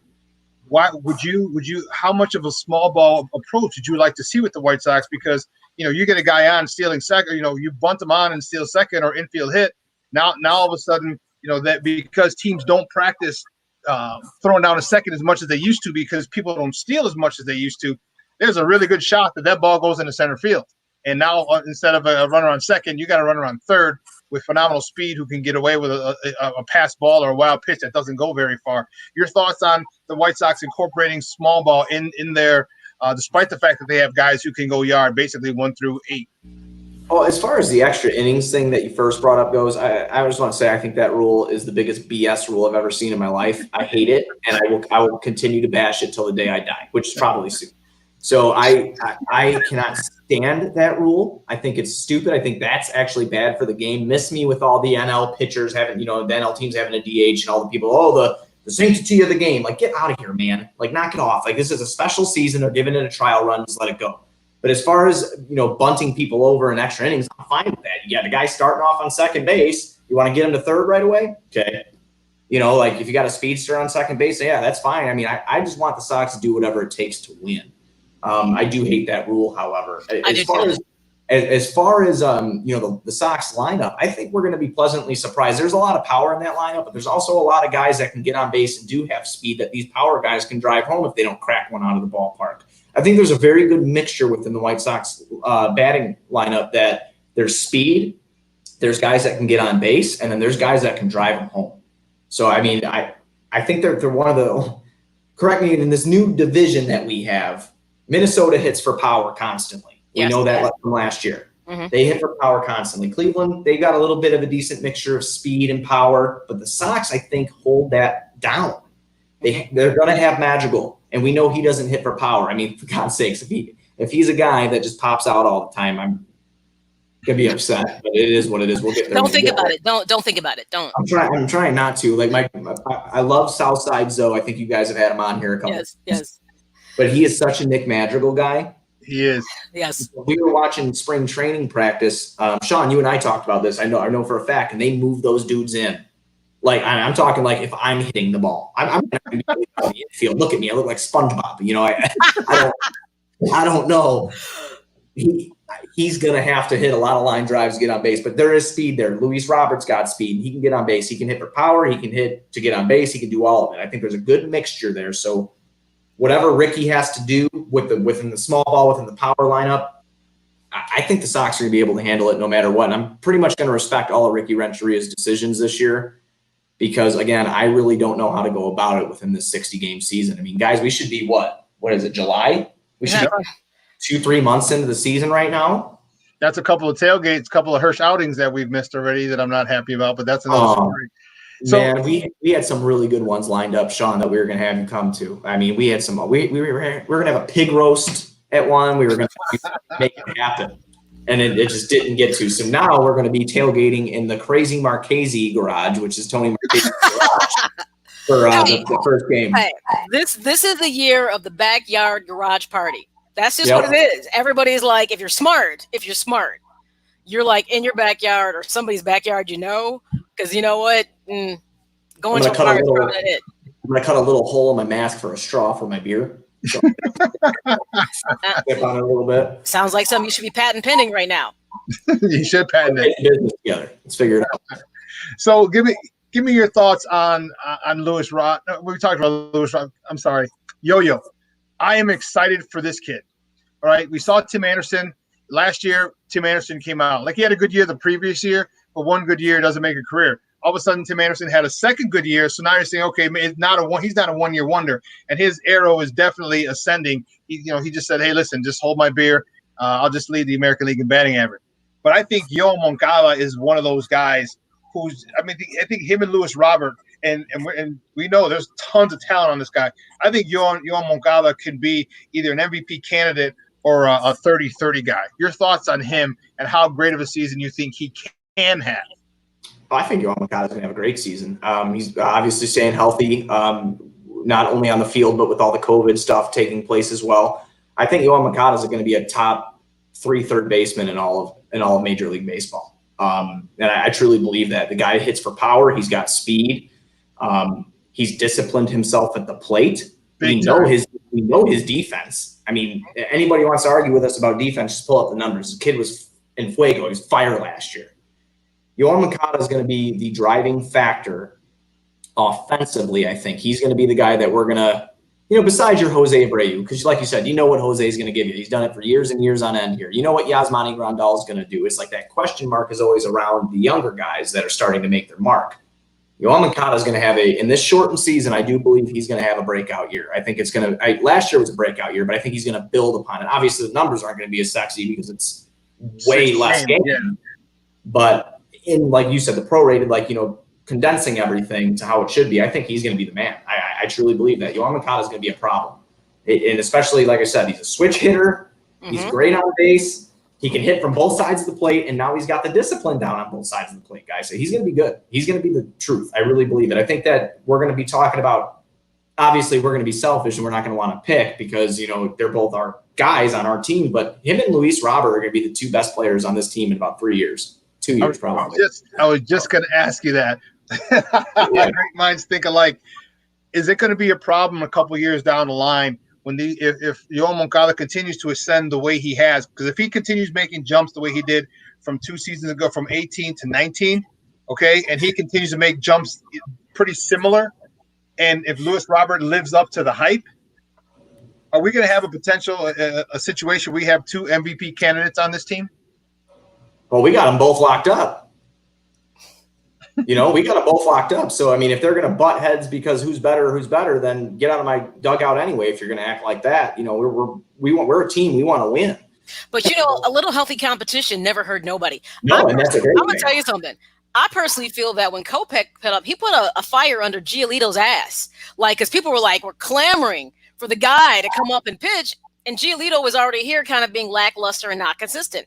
I feel that totally changed his mindset when he saw how the fans just turned their heads and were looking right over here. And all of a sudden, I felt like he pitched considerably better than we had seen him altogether. Oh, yeah. Giolito went from one of the worst starting. I think he was the worst starting pitcher. And then to almost a Cy Young. I mean, he was a Cy Young candidate in 2019. Half of the season last year. Yeah, he was. Yeah, he was the truth. And I mean, before he got hurt, I mean, there's no doubt about that. Healthy competition never hurts anybody. You're absolutely right. But I think, and I hate saying this because it makes me sound stupid, but I'm going to say it anyway. When you follow this team on social media and stuff, I know you guys follow them on Instagram or Twitter or whatever. There seems to be this weird bond with the Sox. That you don't really see with a lot of other teams, at least not on their social media accounts. It seems like these guys all genuinely like each other and they genuinely want to win and they genuinely want each other to get better. So I don't think that there will ever be a problem between Luis Robert and Yoan Moncada. I just think that they're going to support each other, help build each other's confidence, and then like Maya said, bring in that healthy competition. Oh, okay, you hit a home run right now? Okay, I'm going to come up. I'm going to hit a 3-run dinger. What do you got? That would be what I would hope to see out of those guys and what I think we will. Well, I wasn't saying a problem. I'm just saying, would that be, do you foresee having 2 MVP candidates maybe stealing votes from each other? Because I agree with you. And these guys, because they're also young, and here's another big thing, because they're all Latin and Spanish is their first language, it's very easy for them to understand and hang out with each other, as opposed to maybe like a Tim Anderson and Eloy, you know what I mean, or Luis Robert, because the language barrier could be a bit of an issue, okay? Right. But these guys are all, they all speak Spanish, different dialects, but it doesn't matter. They still understand each other. And I agree with you. When I see this team, I see a lot of some of the football teams that I played on, where we literally we would hang out. So after some of the football practices we had, we would practice like 6 to 8:30 or 9 o'clock. We stay in the park drinking until 12, 1, 2 o'clock in the morning. Well, we loved hanging out with each other. No hanging out right now. We can't be having. No, definitely not. Everyone stay here. Enjoy each other's company. Please. No hanging out. No hanging I out. think, What is it going to be? The COVID gang? We're in it together. No, I'm just kidding. I think that they're going to be. I think it's going to be great. And I understand what your point is for sure. But hypothetically, say they do both get MVP votes. We have so much content to talk about with 2 players on the White Sox getting MVP votes. Are you guys kidding me? Like, oh my God, I'd be in heaven. But MVP is great and all, and we can sit there and we can talk that up all we want. But at the end of the day, we're out for World Series rings. So that's, or at least what I want. Me too. Me too. Yeah. But it's not far fetched to have the MVP on a World Series team, and I think that would be awesome for us because we have the talent. You know, I mean, you and I, all of us have seen Luis Robert fly through he went through the minor leagues like a hot knife through butter. He had 3 teams last year. He went from Winston-Salem to Birmingham to Charlotte last year. And then guys don't do that. He could come up last year. Yeah. And if he would have come up, people wouldn't have batted an eye. Like, okay, yeah, he's done it. And Yoel Moncada at one point was the number 1 prospect, number 1 minor league player in the entire minor league system. So the talent we have is there, and I'm just looking forward to just getting it started because I want to see these guys do well. I want to see, we're missing sports in general. Right now is baseball season. Right now we're missing baseball. You talked about your tailgates.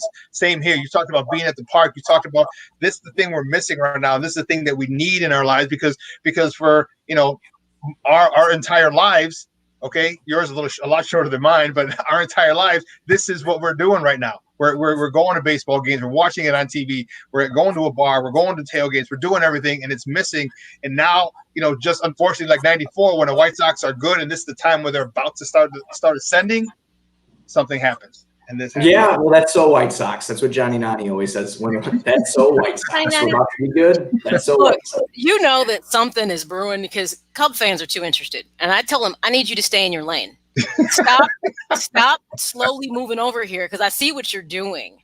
Because they're not used to, when you listen to like national broadcasts like MLB Network, you're hearing about the White Sox. Like the expectations are already there. This team should have a good season and could be playoff bound. I mean, that's what the talk is. And I'm just watching them little by little trying to shift over. I might get back in your lane. I was like, there is no room over here. I was like, don't come over here. It's interesting when I think they're feeling a little nervous. Like this team really might be good and people may not pay attention to us. What do we do? Well, sorry. Win. That's all you got to do. I've gotten into a lot of arguments this last offseason about with the Cub fans. And I never used to do that. I usually, because my best bud, Juice, is a diehard Cub fan. So I always let him have his. He always let me have mine. And that's just kind of how we did things. Well, he moved to Grand Rapids, and I really got to see how most Cub fans are now. And I don't like them. So they came at it. We have a huge group over at On Tap, and we actually had I'll let you guys in. We have a Slack, and a couple of the Cubs writers would always throw in their attendance jokes towards the White Sox. Oh, they have to. Constantly, and it's just constantly, and I'm like, okay, all right, that's cool. Yep, keep throwing the jabs in there. That's fine. Then one day I just had enough of it, and I couldn't help myself, and I didn't mean to sound like a jerk, but we don't need to pay for friends because that's what everybody does in Wrigley. Okay, they're a bunch of frat boys that go to the game, hang out with everybody. I didn't need to pay to go get friends. Okay, I got my own friends. We go enjoy good baseball, and that's it. So you go ahead and talk about how you guys sell out your stadium constantly. And to go drink. Yes. Right. You might have 4% of them actually paying attention to the damn game. I don't want to hear it. I don't want to hear it. Cubs in my mind, I cannot wait. And I'm hot take. I don't care. We're going to kick this shit. Look, you know what? Next time they get smart, you tell them. Swear. Tell them, you come talk to me when you guys stop pissing in a circle in the bathroom. Then we can have a conversation. That's what you do. Give her the props in the bathroom, and then we can talk, okay? How about that? And then we can talk. Oh, hey, Brad, great stuff, buddy. Awesome stuff. Do me a favor. Let everyone know where they can find you online. You can find our work at OnTap Sportsnet, at Sox on Tap. You can find me at Buzz on Tap over at ontapsportsnet.com. Thanks for having me on, guys. I appreciate it. Hey, great stuff, man. We'll talk soon. Take care. All right, now. Guys, that was Brad Squires from the OnTap Sportsnet. Where's he at? Ivan, you all right? I'm looking at Ivan off camera.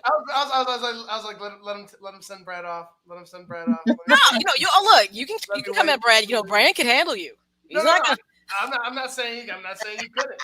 I'm not saying you couldn't. Oh. That was funny though, pissing in a circle. That's well, I'm just saying, you stop pissing in the circle, you talk to me. And if you don't know what that means, go to a game if you're a guy and go in the bathroom. Have they trained Ivan? I don't want to seem uneducated. So, have you been to a Cup game in the last couple of years? Yeah. Okay. So do they still have the troughs, or do they have urinals now? From what I remember, there's urinals, and I think there's still one. I think there's still like one bathroom has a trough. Okay. Yeah, something like that. I can't. I don't remember offhand, but I know that there's. That means it's still there. He don't want to admit it. He's still peeing in a circle. There's like one trough along a wall that you can go into. That's just wrong on so many levels. That's how they did it back in the day. Liquor is consumed at Cup games for you guys to be peeing in a trough. I'm gonna tell you how Cup fans are drinkers, and everybody's drinker at games. I'm not just like pinpointing you.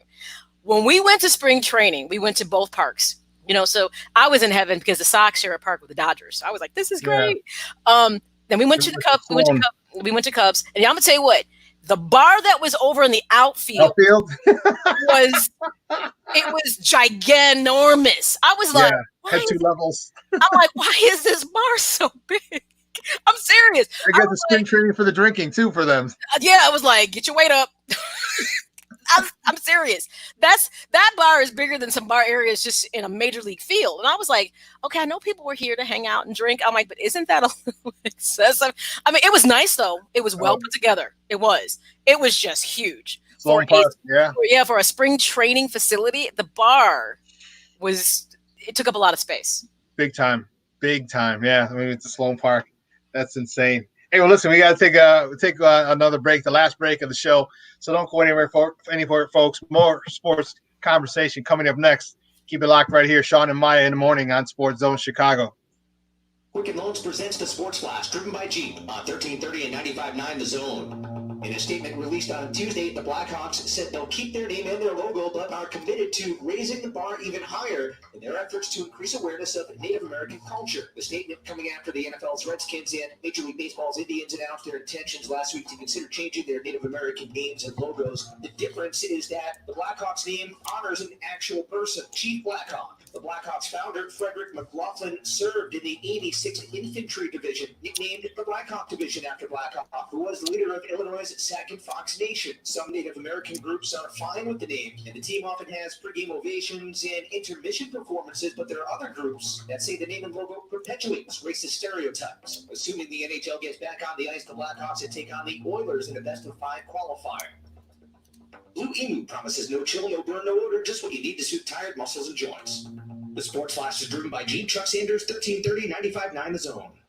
So how many of us have lived in sweatpants, socks, and hoodies the last couple of months? I don't think I even remember what a belt is. Luckily, there's Skechers for your feet. So now they're all staying safe. We're starting to get out a little bit for the summer. We keep that same comfort no matter where we go. Just head to Skechers.com and you can see all the ultra-comfortable options Skechers has to offer. There are comfortable sandals and shoes for running, relaxing, walking, playing golf, everything you love to do under the sun, out of the sun, in the rain, in the house, whatever. And so many machine washable have Skechers exclusive air-cooled memory foam. See them all right now at Skechers.com. And now a game of commercial chicken, brought to you by Progressive, where we see how long Flo can go without talking about insurance. Ready? Go. So, traffic has been crazy lately, right? And rush hour? Forget it. Nobody wants to let you merge onto the highway. But hey, somebody let you merge or you wouldn't be there, so track us to switch to Progressive to save big. Okay, you win. We can't help but save customers money. Progressive Casualty Insurance Company and affiliates.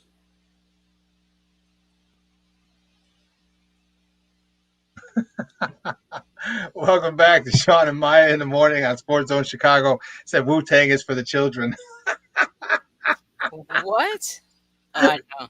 That's just wrong. See, when you leave people unsupervised, you see what happens. Wu-Tang for life. I love it. Hey, Maya, let's get into this. Man, we didn't get to talk about it. The Patrick Mahomes deal. 10 years, a maximum. It could be worth a total of $500 million, $500 million. I mean, he's probably not going to hit it because you got to win Super Bowls and all that stuff and get bonuses to activate those clauses. But my goodness, he's got 120 something million guaranteed for injury. So if he goes down, he gets a nice 120 something $million bonus or a severance. It's a guarantee, I should say. Crazy. Your thoughts on the 10-year? Now this goes after this year or next year. That's when it kicks in. So he's locked up for 12 years. He's 24 years old now. So this guy, he'll be what, 36, maybe 37, depending on it. I feel like what we're experiencing is like the Tom Brady, Drew Brees effect. Because to me, I wouldn't give anybody 10 years. I just think that's too long. Now, I understand he's in his prime, and you feel like 10 years he would be on his decline, so to speak. Assuming that he's going to be playing at this same level, let's say in 5 or 6 years, I think is unrealistic, especially because other dynamics of the teams could change. You may not have the same receivers, tight ends, things of that nature. What?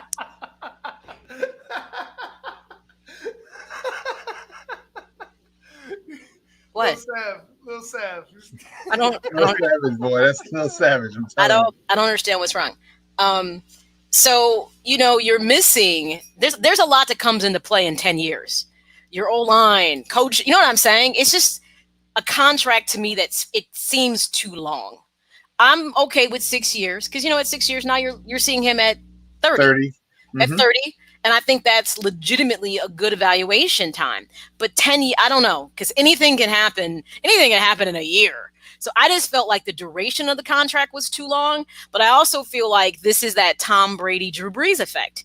You look at their age, and let's be honest, they're not playing at their highest level. But the level that Tom Brady was playing at with the Patriots still put rings and hardware on his finger. You know what I'm saying? So even if you don't have Mahomes playing like Mahomes played, let's say last year, you're going to expect that he still is quality. I just don't like the duration of the contract. That's all. It's too long for my liking.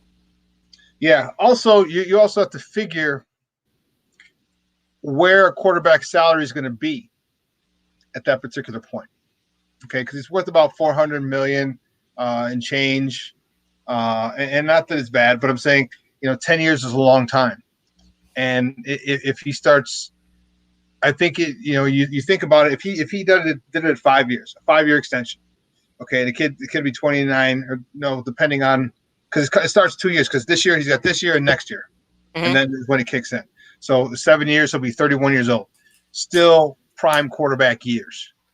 I think he might have been able to. There's a good chance he could have been able, first of all, to get more money, okay, than that because shorter contracts you can ask for higher. Yearly salaries. With 10 years, it's prorated. Not saying he's going to be in the welfare line anytime soon. What I'm saying is he's got he might have been able to get more money. I agree with you. The 10 years is extremely is excessive. I think for 12 years because of the things you mentioned. And what if he does? I mean, Tyreek Hill. What if Tyreek Hill gets hurt? Okay, that's one of his main guys. Okay, wide receivers don't play till they're 35 or 40. They don't. That's what I'm saying. If they do, then they're possession receivers. They're not the goal getters from like a Tyreek Hill or Sammy Watkins type deal, right? You got to go get other ones. The coaching, what happens if the offensive coordinator in Kansas City, whoever that is now, decides I want to be a head coach and he leaves? What if the defensive coordinator decides to leave and their defense, which wasn't very good, was better last year than they were in 18? But if he gets another head coaching gig, there's a lot of moving parts here. And because football is so intertwined, it's such an interdependent sport that I know the quarterback is always going to be the highest paid player on the field, but there are a lot of other people that you need to perform at a high level for him to have that success. And that's what I'm saying. 10 years, a lot can change from the totality of the team. And the other piece to that is that yes, Mahomes has an accurate arm. I mean, he's not just like a athletic quarterback, but we can expect that down the road that mobility piece will not be his strongest asset. What does that look like in 10 years? What does that look like in 5 years? You know what I'm saying? Because eventually teams do begin to make adjustments to your game. We saw that with Michael Vick. We saw that with so many players that were like mobile on their feet. The difference is but the difference is Mahomes to me does have a good accuracy with his arm. So he's not just relying on his feet. I feel confident in saying he reads defenses. So he has other skill sets that makes him that kind of entire quarterback, but I'm where you're at. Too much can change in 10 years in this league to commit to that. So I just kind of felt like I could have been cool with 5 or 6 because he's still at his prime. And if everything is going good, granted, he may get more money, but at that point, you should have had Super Bowl rings. You know what I'm saying? You should be winning things, and it feels like it's worth it. It's that Tom Brady experience in New England, so to speak. So do you think that the Chiefs are? Bottom line, simple question, cut right to the chase. How many Super Bowls do you think the Chiefs win in the next 10 years? This is hard because, for instance, I feel like if we were talking about New England and it was still old New England, like they might have 1 or 2. You know, I can't say that about the Chiefs because the Chiefs are not an established team to me that has a history that's indicative that I can say, here's the thing. With Mahomes, as things are right now, if nothing shifts, they're in a win right now window. You know what I mean? Mm-hmm. So there could legitimately be 1 to 2 more Super Bowls if it stays where it is. But remember, trying to keep your Super Bowl teams together gets real complicated because people get paydays and want money, and keeping somebody gets hard. But as they are right now, they should be good for 1 or 2 more Super Bowls if everything stays healthy and good. But beyond that, if you start losing, like you said, receivers, running backs, tight ends, offensive lines, things of that, if you get those shifts, because remember, your line is important too.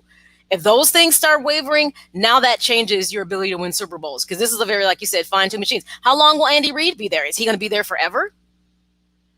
And we don't. He could be. He might be there for 10 more years. But we don't know what his heir apparent would look like, and I'm sure they'd have that in place. So I say, as they are right now, I'd give him 1 or 2 more rings because there tends to be a shift in the NFL. People do catch up with you. We're still talking about the 49ers. Like, are they getting to where they need to be? There are teams on the bubble, so it's not like I feel like. Here's the thing: I don't look at Chiefs and say dominant, win it, no doubt. No, I don't say that. They're not a dominant team to me. They're a talented team that can win, not a dominant, talented team that can win. I don't know if there's a dominant team in the NFL, to tell you the truth right now. I don't.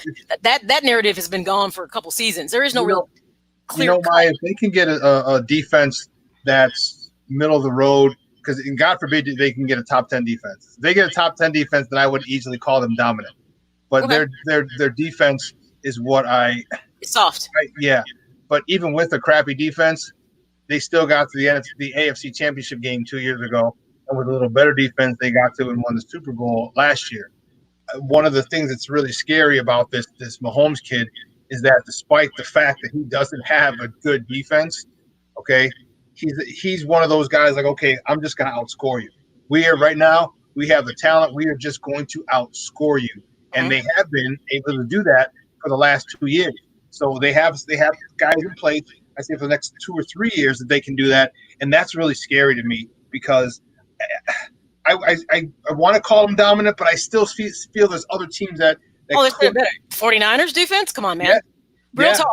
You resolve the issue at quarterback because Garoppolo, though he's very pleasant to look at, is not all that. He's not. But I felt that way before people questioned that. They did. Like, is he really that guy? He has this year to show us what he can do. There's lots of questions mark there, but in regards to their talent defensively, I'd have to say I feel like the 49ers, and I'm not excluding the Bears, because actually I think the Bears have a phenomenal defense. I do. A very dominant, good defense. I'd put them in the top 5, the 2 of those defenses, seriously. But what's funny is, outside of that conversation, the issue is at the quarterback position or offensive issues. But whereas the Chiefs, it's just the opposite.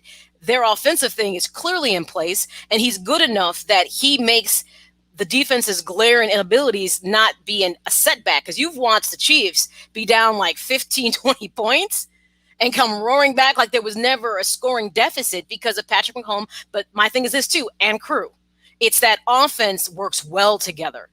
They work in concert, and you can't look around the league. For instance, I would tell you that, he's older, and you put him on a different team. You put Russell Wilson on the Bears. Pfft, lights out. Different ball games. Different ball game because his football IQ. And I'm gonna tell you something. What we actually already have on offense works with Russell Wilson. We don't have to do much more because his ability to be a game changer. That's how Patrick Mahomes is. He's a game changer altogether. So I mean, but you're right. It's that defense that it doesn't make them suspect. It's their weakness. And you're right. If they can shore that up, then you can start having that conversation about can we do more than one or two. But at the same time, we had that conversation about New England numerous times. Their defense wasn't that great. Yeah. It was the offense. They're predicated on their offense, and it was always the thing that got them over the hump until recently. It became an issue when they met other high-powered offenses that could do what they do and sometimes do it better.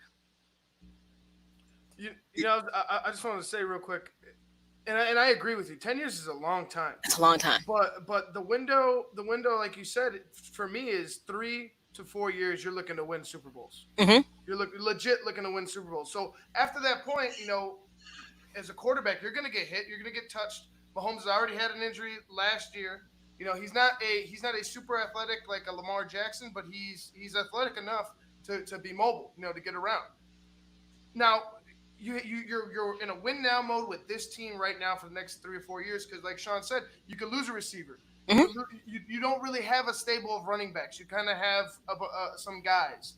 You know what I mean? That could happen, but and also Patrick Mahomes is getting older. When it hits about year 4 or 5, I could see them turning their attention to defense because they could go ahead and get that top 10 defense, like you were saying, Shawn, and to protect Mahomes because if you have a defense that's shutting down another team's offense, your offense gets back on the field, shorter fields, turnovers, stuff like that. That'll help Mahomes because he would be more mature in his offense with Andy Reid. He could pretty much sit back and go win the game at the end.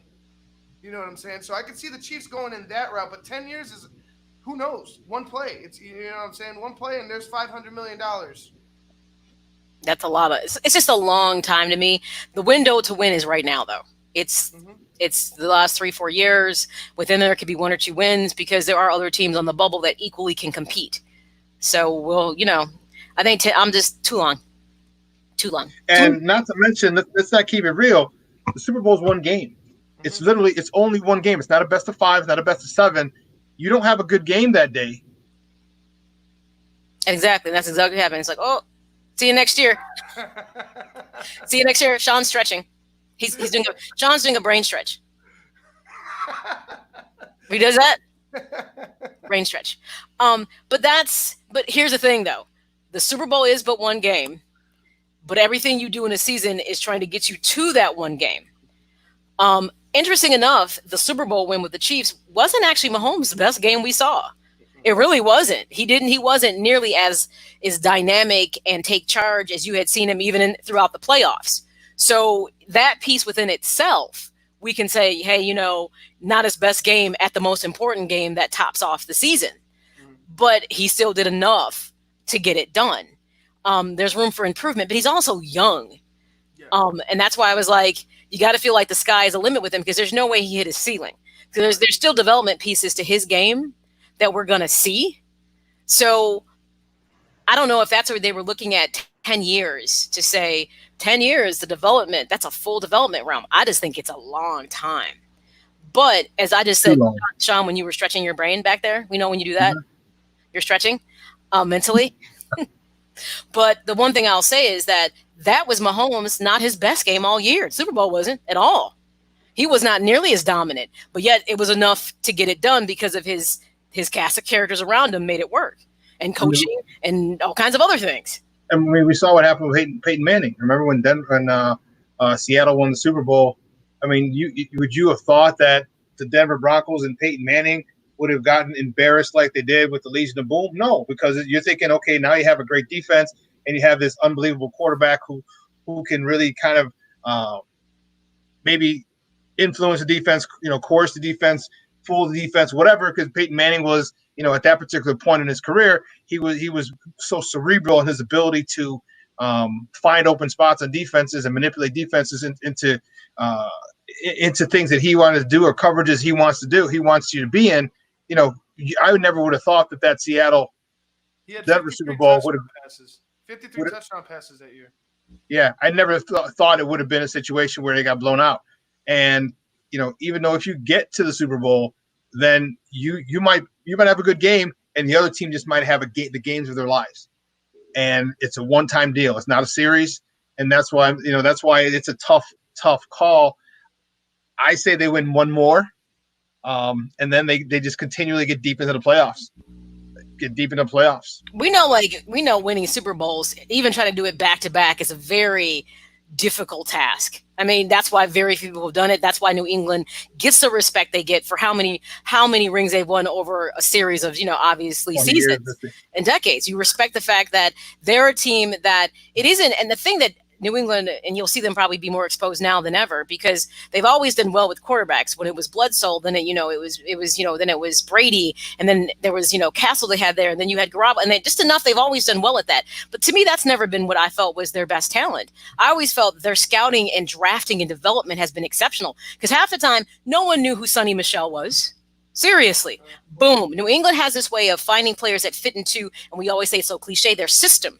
They don't look for big name people necessarily coming out of college. They look for players that can play within their system. And so far that has worked for them. And we've come to know names like Edelman and, Michelle and so on and so forth. And think about it. When they bring in their big name players, maybe when they bring someone from free agency, it isn't like they're almost like it's not the reason that they were winning the Super Bowl. You know what I'm saying? They were there, but it's not the reason they necessarily won.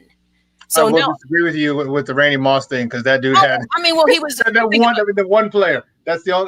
That's the one. But still, but it was because everything else was in play, so that he was like icing on the cake, so to speak. You know what I'm saying? Everything else was in play to make him just put it over the top. But generally speaking, they're not a big free agency team. Everything with them, it kind of comes from within, so to speak. So this is the first time you're going to have to see, does the New England actual machine work the way that we think it works without having a quarterback like Brady in place, but everything else is kind of the same. So it'll be interesting to see. And like with Kansas City, it's just the opposite. They right now have everything in place. They're like now the heir apparent in that division. Oh, yeah. It's not even heir apparent. They're arrived. They're beyond. They're not the heir apparent. They're there. They're here. Yeah, so they have the conch, so to speak, for all my Lord of the Flies fans. The conch. From all my Lord of the Fly people. Yes. Great book, by the way. Good movie. Yes, great book. It was. Great book. Well, listen, I believe 2 hours has come and gone. That was quick, fast, and hurry. Hey, we want to thank our guest Joseph Phillips, for the sports editor for the Chicago Crusader, for joining us in our top of the morning segment. Great stuff. Even though he is a Cub fan, we won't hold that against him too much. Then Brad Squires, from the On Tap Sportsnet, talking a little White Sox baseball with us. Gentlemen, thank you for calling in and joining us. Made it a phenomenal show. Well, we're going to take a 46-hour break, and we'll see you back on Friday, 9 a.m. to 11 a.m. Central Standard Time. Now, don't go anywhere. Keep it locked right here, SportsZone Chicago at 12 o'clock. We have La Vida Baseball live. So the girls, Julie Alexandria and Jennifer Mercedes, along. I'm not sure if Ozzie Jr. is going to be on today, but I know he's there regularly. They're coming up at 12 o'clock, so make sure you're going to want to listen to them. They're on. You can listen to them on the app and on our Facebook Live page. You can check it out. They will be there. Mm-hmm. So do that. And then the Friday after us, we're going to have B and Gian and his boys, or some combination of the boys, will be there with him. If you first of all, if you love baseball, you're going to want to tune in. And if you're just to watch for the entertainment value when those guys go at it, it is truly entertaining, to say the least. So, and then really quickly, my guy over Phenomenal Auto Spa, 2216 South Kedzie, has the ride share special still, $10 for a car or SUV. It's outside, inside, and a disinfecting of the inside. But you must say the code word SportsZone Chicago. All right, Phenomenal Car Wash, 2216 South Kedzie. Tell Leon that your boy the Superback sent you, and tell him that you drive for Lyft or Uber.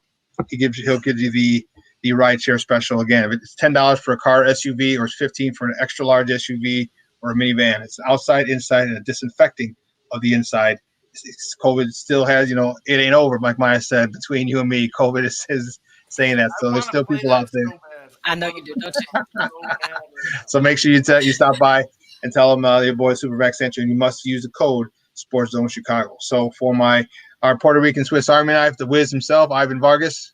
We'll see you guys on Friday. And the one, the only, the lovely, the incomparable, little savage herself, Maya Kai. Au revoir, mon amis. $2. Guys, I'm your boy, the Superback Shawn, CRC, in 46 hours. We out.